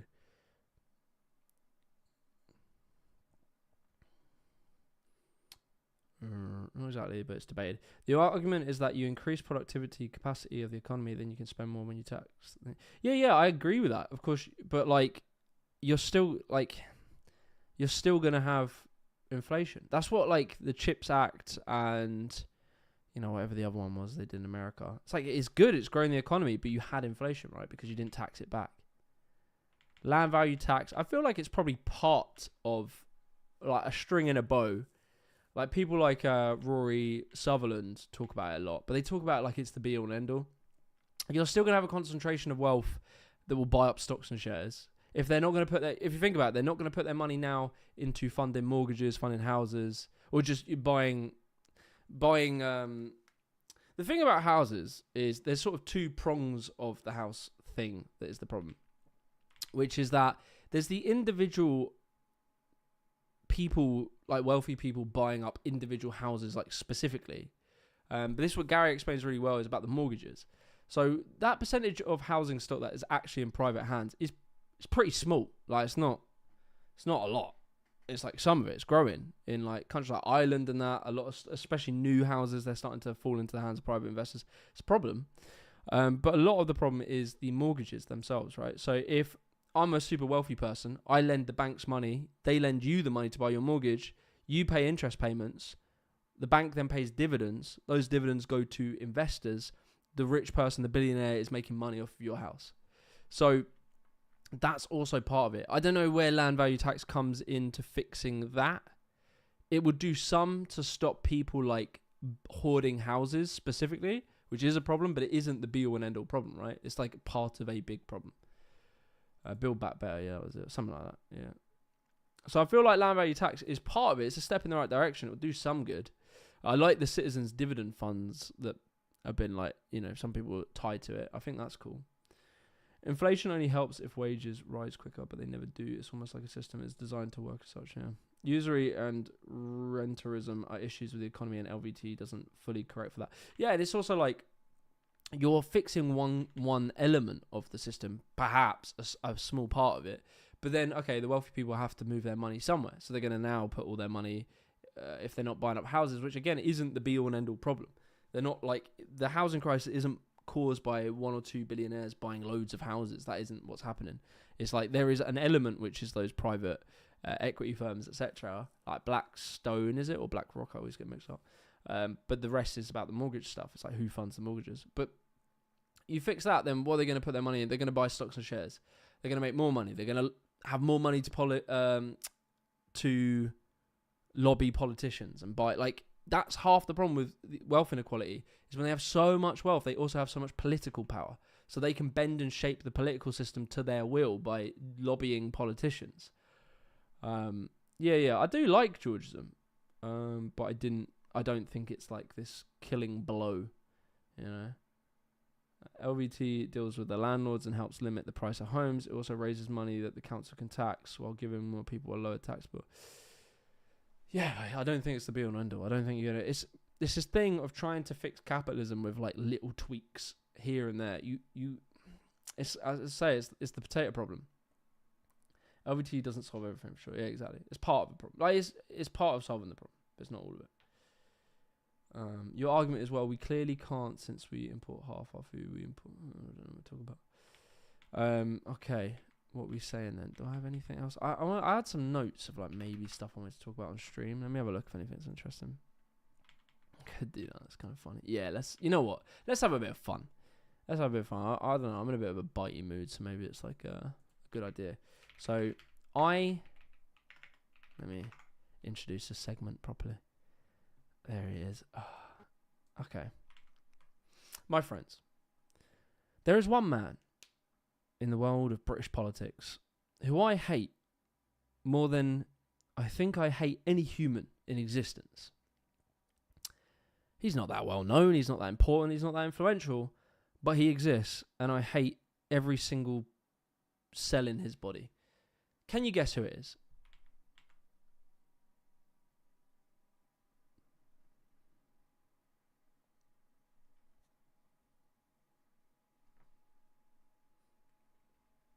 Yes, $20. How we doing? Aaron Banks, no. Libertarian Specky Bloke, no. Boris, no. Rees-Mogg, no. No one's guessed it. Konstantin Kishin. Murdoch, no. Oh, we've had it. We've had it. Someone's got it. Hold up. I'm just booting it up. Give me a second. In this segment, we're going to talk about the worst man in British politics. Darren fucking Grimes. Oh, Jesus Christ on earth. Jesus Christ. Jesus. Save us from this kids presenter. Oh, God. Sorry. All right, sorry. Snap out of it. Don't get carried away already. Jesus Christ. Basically, I sort of deeply despise him, you know, if I were to put it in, you know, like light words. He's basically the worst person on earth. So he is a politician. Kills me. No, he's a councillor. Let's be completely fair. He's a councillor from, I don't know, the north, which he really wants us to know that he's from the north. Like, that's like his whole shtick is, look, oh, look, here we go. Darren Grimes unleashed. Wait, how do you speak? Darren Grimes. How do you do a fucking northern accent? There we go. Darren Grimes unleashed. Independent media from the no-nonsense north. Real news from the no-nonsense north. He's told us it twice. Join our growing movement. Promoted by Ian Hurst on behalf of Darren Grimes in some address. So, yeah, this is the worst person on earth. He left GB News. So he worked for GB News for a period of time. And I don't know. It's great. Like, anyway, worked for GB News and is just so fake and so vapid as a human. But he has found that, you know, just being a far right insane person has been really profitable for him. So he's just gone full, like, off the scales. So this was him leaving the GB News. Epic. This is his, like, Tucker Carlson, I need to free myself from GB News. Were they stopping you? What were you trying to say that GB News wasn't allowing you to say? You know the expression, home is where the heart is? Well, I tell you what, whenever I see that sight behind us there, I know that I'm home. It makes me heart sing like you wouldn't believe. But I always am reminded of the men that built it. Men that went up there with... Oh, bruv.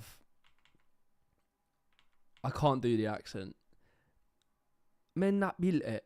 No, I'm not going to do it. I'm going to sound like, you remember, who's that chick who did the... Geordie accent or Jamaican accent, and just from Little Mix. Without an harness in the days of Elton Singing that built it. Men that went up there without an harness in the days of health and safety gone mad. Oh, I fucking... So what, bruv?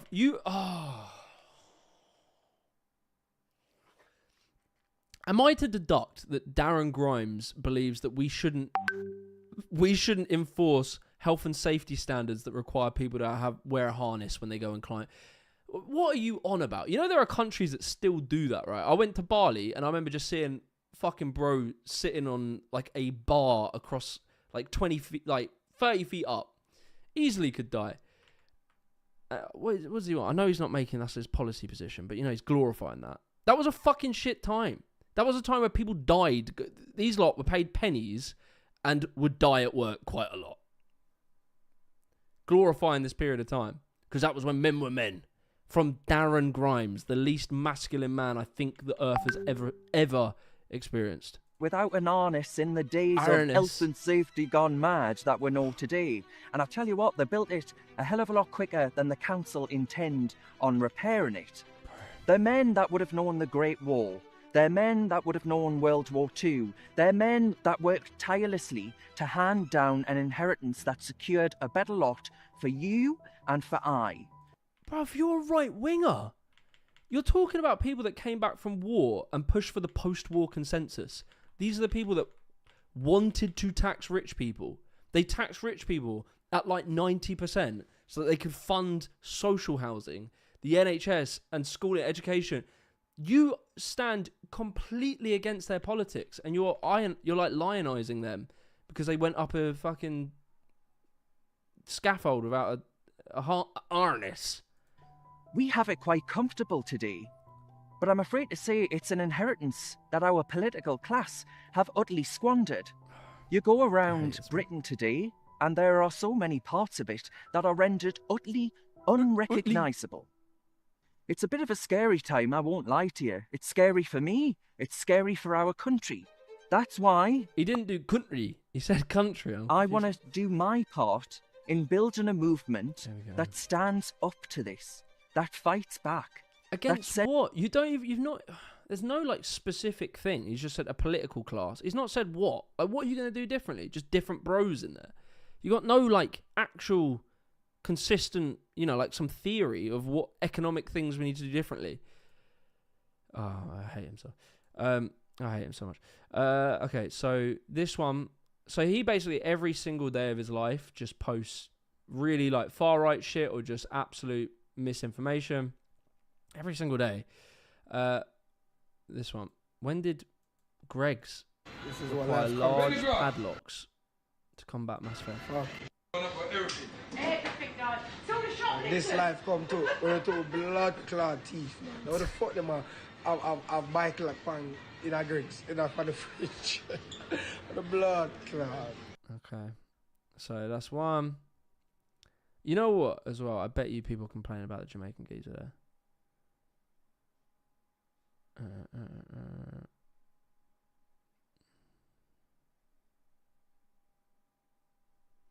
Surprisingly few.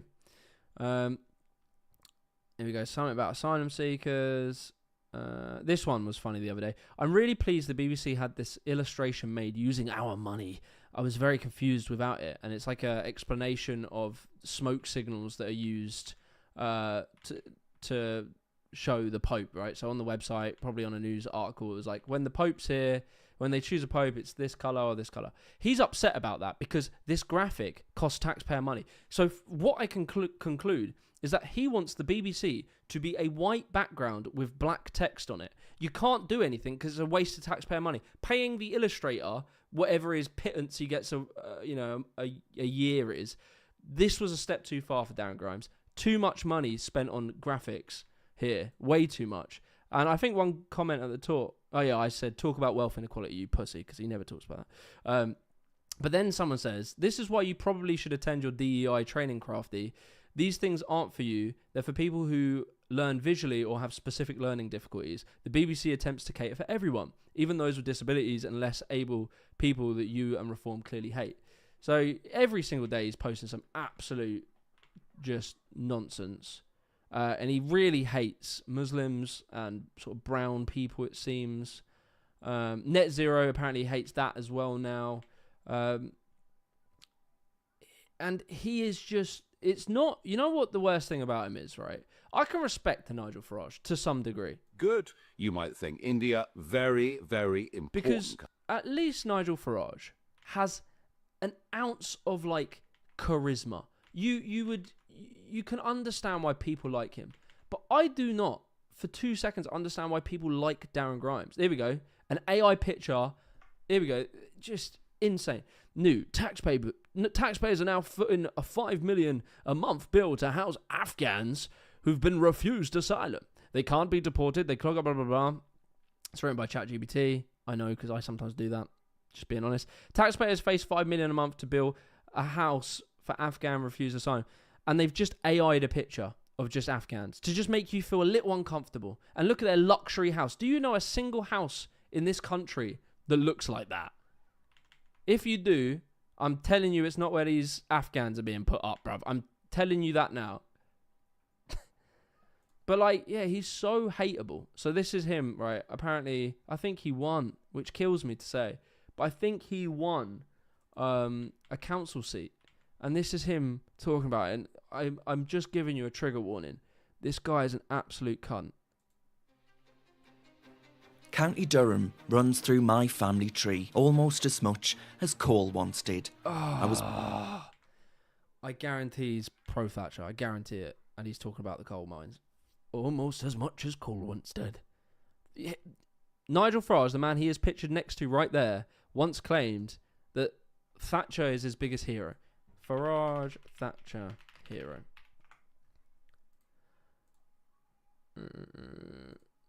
Nigel Farage tries to shed his Thatcherite skin. After Margaret Farage... Yeah. Margaret Farage. Yeah, let's call him that. After Margaret Thatcher's death last year, Nigel Farage declared that he was the only politician keeping the flame of Thatcherism alive. Darren Grimes talking about how the miners, the coal runs through his blood.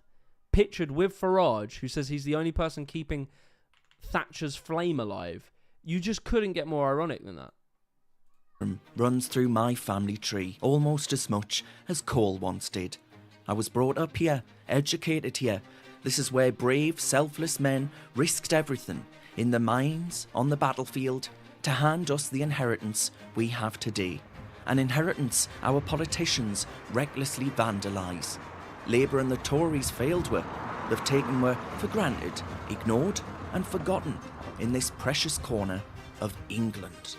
That's why I've come back.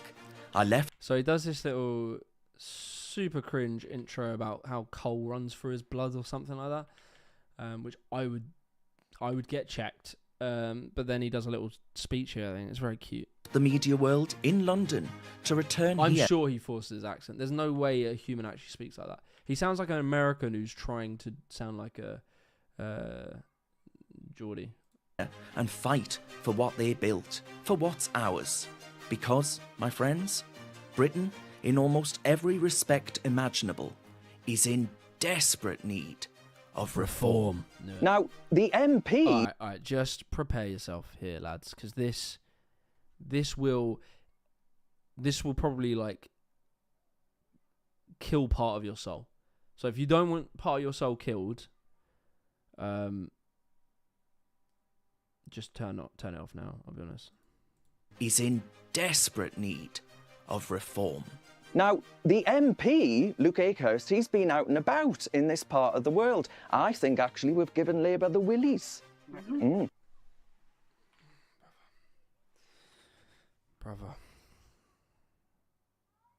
Brother, you can't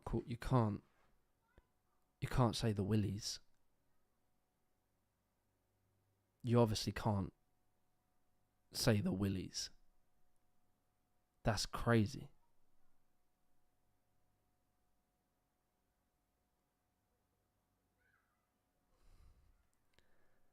If someone... He turned to her and said it. Just sorry to keep cutting this off, but just look at this poor soul that he said that sentence to. About in this part of the world. I think, actually, we've given Labour the willies. Mm. The look as well. The willies. He gave her a little nod, that cute little nod at the end. In this part of the world. I think, actually, we've given Labour the willies. Mm. They both nod. What's that nod about, bro? That's so... Oh, it's cute, really, isn't it? World. I think, actually, we've given Labour the willies. Mm. And I tell you, he's someone. Sorry. All right, last one, because this is real. This actually exists. All right.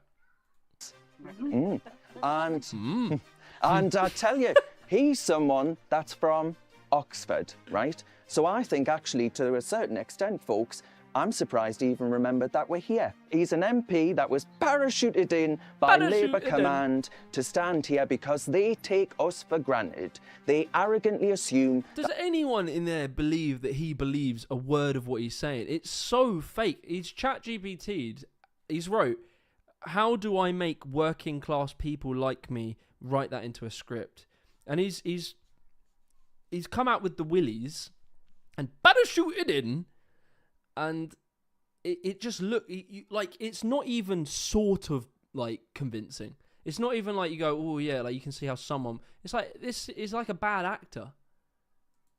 That we will vote Labour time and again, come what may. And what are we going to say to them now? Well, I could use a word, but I won't. I'll keep it PC.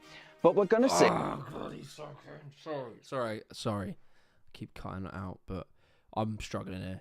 Well, I could use a word, but. I need to learn his accent. Now, well, I could use a word, but I won't. I'll keep it PC. But we're gonna see. It's just such a like meme.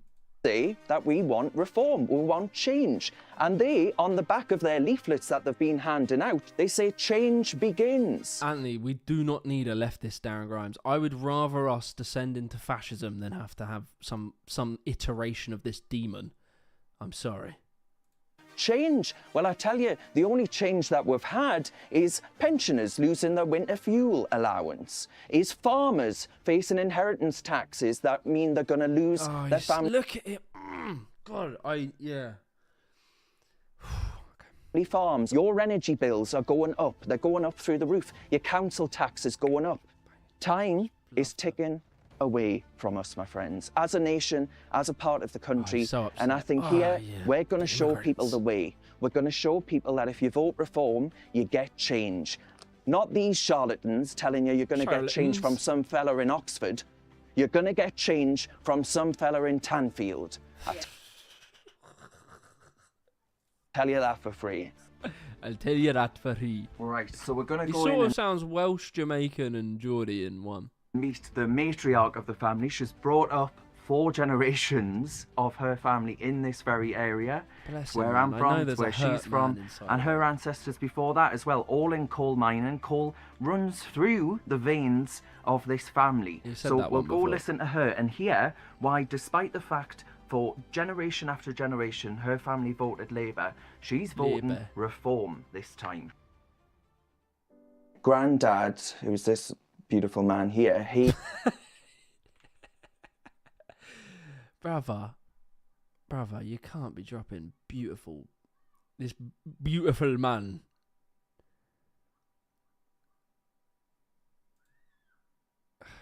He was down the pits as well. Yes. His dad was down the pits. Yes. So it's all, the coal mine runs through the family. Do you know what? He loves that. He loves the coal runs through the bloodline. He loves this coal shit. That boy loves his coal. We should get him on Minecraft. He would probably really enjoy that. A happier place. Do you think the Labour Party, who've sent this leaflet out, still represent the workers? No, I think it's not really. I think it's just changed. Everything's changed. There's too many different things, and people have gone off Labour and thing. Now, do you... Yeah, astute point. No, like, to be honest, can't knock her. She's just a human, and you've got this fucking demon that's just fucking turned into smoke and went through a letterbox and then started calling her granddad beautiful about the coal mines and the blood and the bloodlines. Too many different things. You think he would be proud? Yeah, innit? She was gonna say something unsaid there. Yeah, I can't hate on wee granny. She's aight, man. You got fucking, as I say, you got demons like her telling her that the migrants are fucking trying to trans-Afghan your child. So it's like, you know, it's a tough, it's tough out there. She's looking on her Twitter feed and she's seeing this happy-looking couple and all their kids and their nice stately manner. And, you know, she's got the coal running through her veins. And so she's, unfortunately, she has probably had a tough life. Or, you know, at least maybe now it's not so nice or whatever. And then you got this fucking absolute cretin that's knocking on her door. Or turning into smoke and going through the letterbox. And, yeah. Bless her. And thing. Now, do you think he would be proud looking at Britain now, looking at Britain today? Oh, not all the faults that's going around and that. Too many people living in. You're voting reform for Nigel Farage's party in May, the local election. He seems like, is this wrong to say? Tell me if this is wrong to say, but he seems like one of those, like, this feels like it could be an episode of what was it called? Cowboy Builders. You know, when they go around and they try and scam old people. So, like, she's going to leave with new double glazing windows in a minute. He's about to sell a whole load of double glazed windows. I feel like that's what he's about to do. But actually, he's selling her fascism instead. For Nigel Farage's party in May, the local elections, Yes. do you think actually more people are going to do that because people Well, I'm hoping. we want to get rid of Labour? Yes. Else now it's going to change. I know. You're right. There's loads of ways in which they don't actually stand up for people here that have lived here all their Sometimes lives. you feel as though you're not wanted, man. And do you You feel know? like that? Yes. Why do you feel like that? Why do you feel like Well, you're not wanted? There's too much greed now. She's right. Everybody wants to just come in Based. here and do what they want to do. Yeah, definitely the party, you know, that are funded by oil billionaires, they're probably not going to do that. They're probably really looking out for the people. She's right. Her feelings are correct. And this is the problem, man. It's that working people, they understand, like, on an emotive level, that they're being absolutely shafted. She's not, I would assume, not a working person. But, you know, ordinary people, we understand. We can see the world. We can see how things are going. And we see the greed. Like, the fact she talks about greed. This is how right-wing populism works. Is that she, in her heart, is mad at the power structure. Right? She talks about greed. Darren Grimes and these cretins spin that and turn it into an immigration thing. They turn the enemy. But in her heart, she's right. He's not trying to stop greed, or he'll say the greed is of the political class that want to trans your Afghanistani child or whatever. So she's being lied to. She gets manipulated by these creatures. I think we've all been let down over and over again. So now we need to give them a good kick up the Backside. what, Jaxie.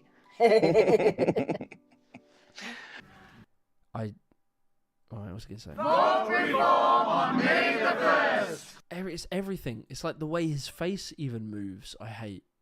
What's this? I think actually the Labour Party said with a smile on their faces that if you elect them, you'd get change. Well, what change have we had? Mass migration. We're now putting in illegal migrants in rented accommodation whilst you struggle to get a house. And the net zero obsession, putting up energy bills to... Complete. Okay, there's a video somewhere. Thank you so much for the donor, Apollo. I really appreciate that. Massive support of your message, Jimmy. Live in County Durham myself. Proper sad reform, one big here.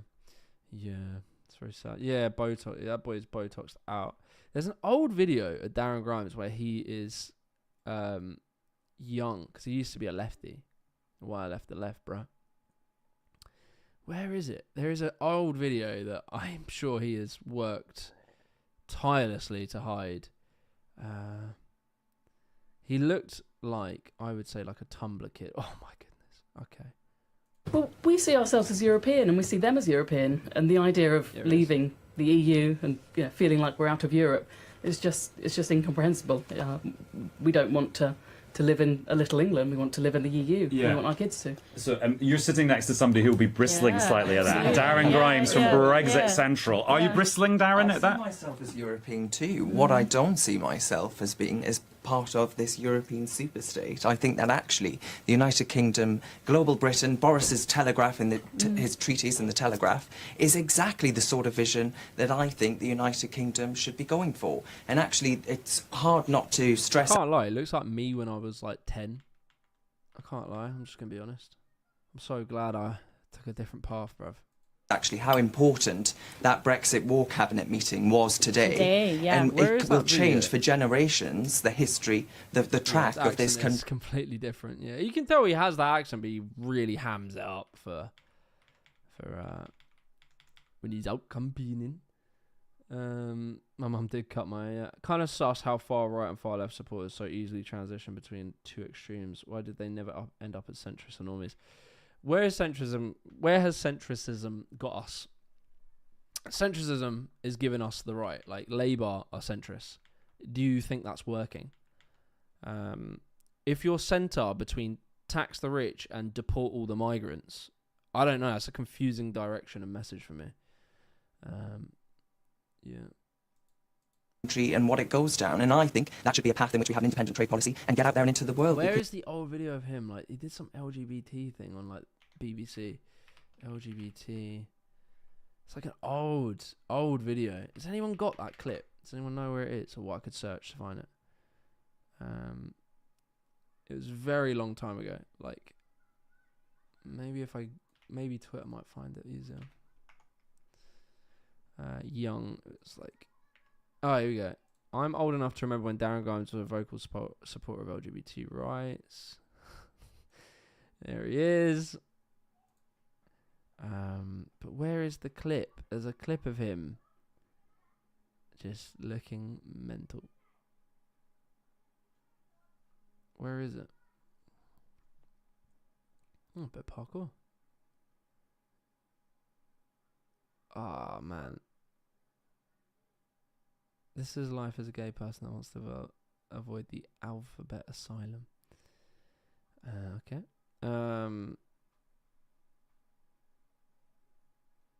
Where has anyone got this clip? Where can I find it? Young Darren Grimes.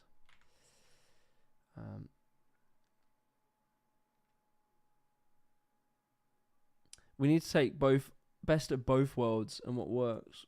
Can you turn your mic out? Is my mic too quiet? Sorry, I might have just been talking quiet. I could turn it up a little bit. Is that better? BBC. I really want to... here we go. Here we go. We have kids who are... In 2015, we have kids who are self-harming due to homophobic bullying. It's disgusting. It is wrong. And the government is not acting fast enough on adopting sex and relationship education to teach kids about homosexuality, about transsexuality. We should be taught from a young age that these are normal things. These people are normal people within our society that you are going to meet.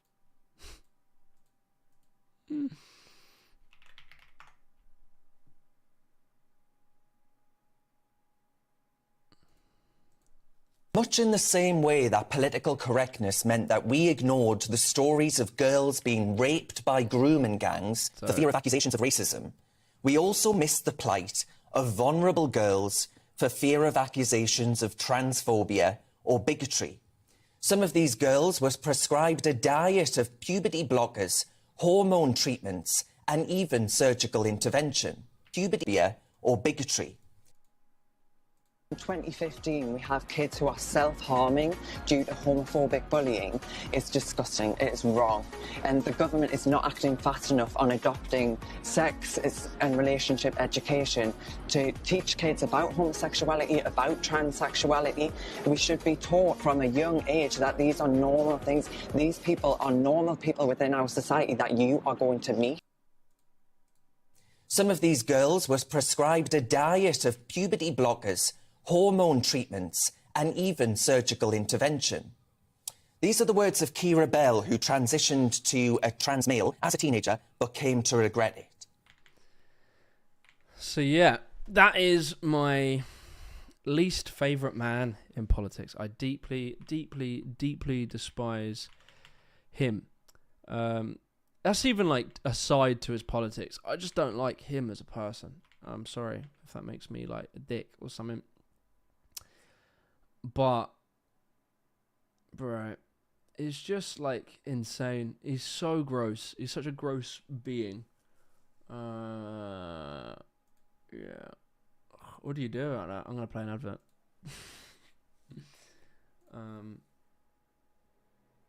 Remember when Boris hid in the fridge? He acts like I'm motivated by disagreeing with his views. I don't know what we're arguing about. Alright, advert's probably over. I'm going to hop off stream. I'll wait to do this one before I go away to Ukraine. So just to tie that off, yeah, going to Ukraine for like a week or two. And hopefully I'm alright. I'm sure I will be. Should be safe. We'll go to bomb shelters when there's raids and stuff like that. So we should be fine. It's more the stressfulness of the travelling, which is the pain in the arse. But it'll be really nice to see my wife's family, which is my family. So I'm very excited. Love you all. And yeah, I won't die. I'll do my best not to die. I will see you very soon. $20. I'm going to say we should do that. Cut this stream on the bit about Darren Grimes. And I did 2 bits on Corbyn that's worth posting on the second channel. So I can do that or you can do that. That'd be great. Nice one. Love you all. Have a good time. Thanks for joining. And I'll be back on soon. I'm going to start, by the way, one more last thing. I'm going to probably make a... I want to make like a proper live stream show. So like with interviews, a bit more organised, higher budget. Like I'll get a better camera and shit. So planning to do that. And yeah, really excited to do that. So look forward to that. If you've got people you want me to speak to, then yeah, let me know. Message me somehow. Love you all. See you.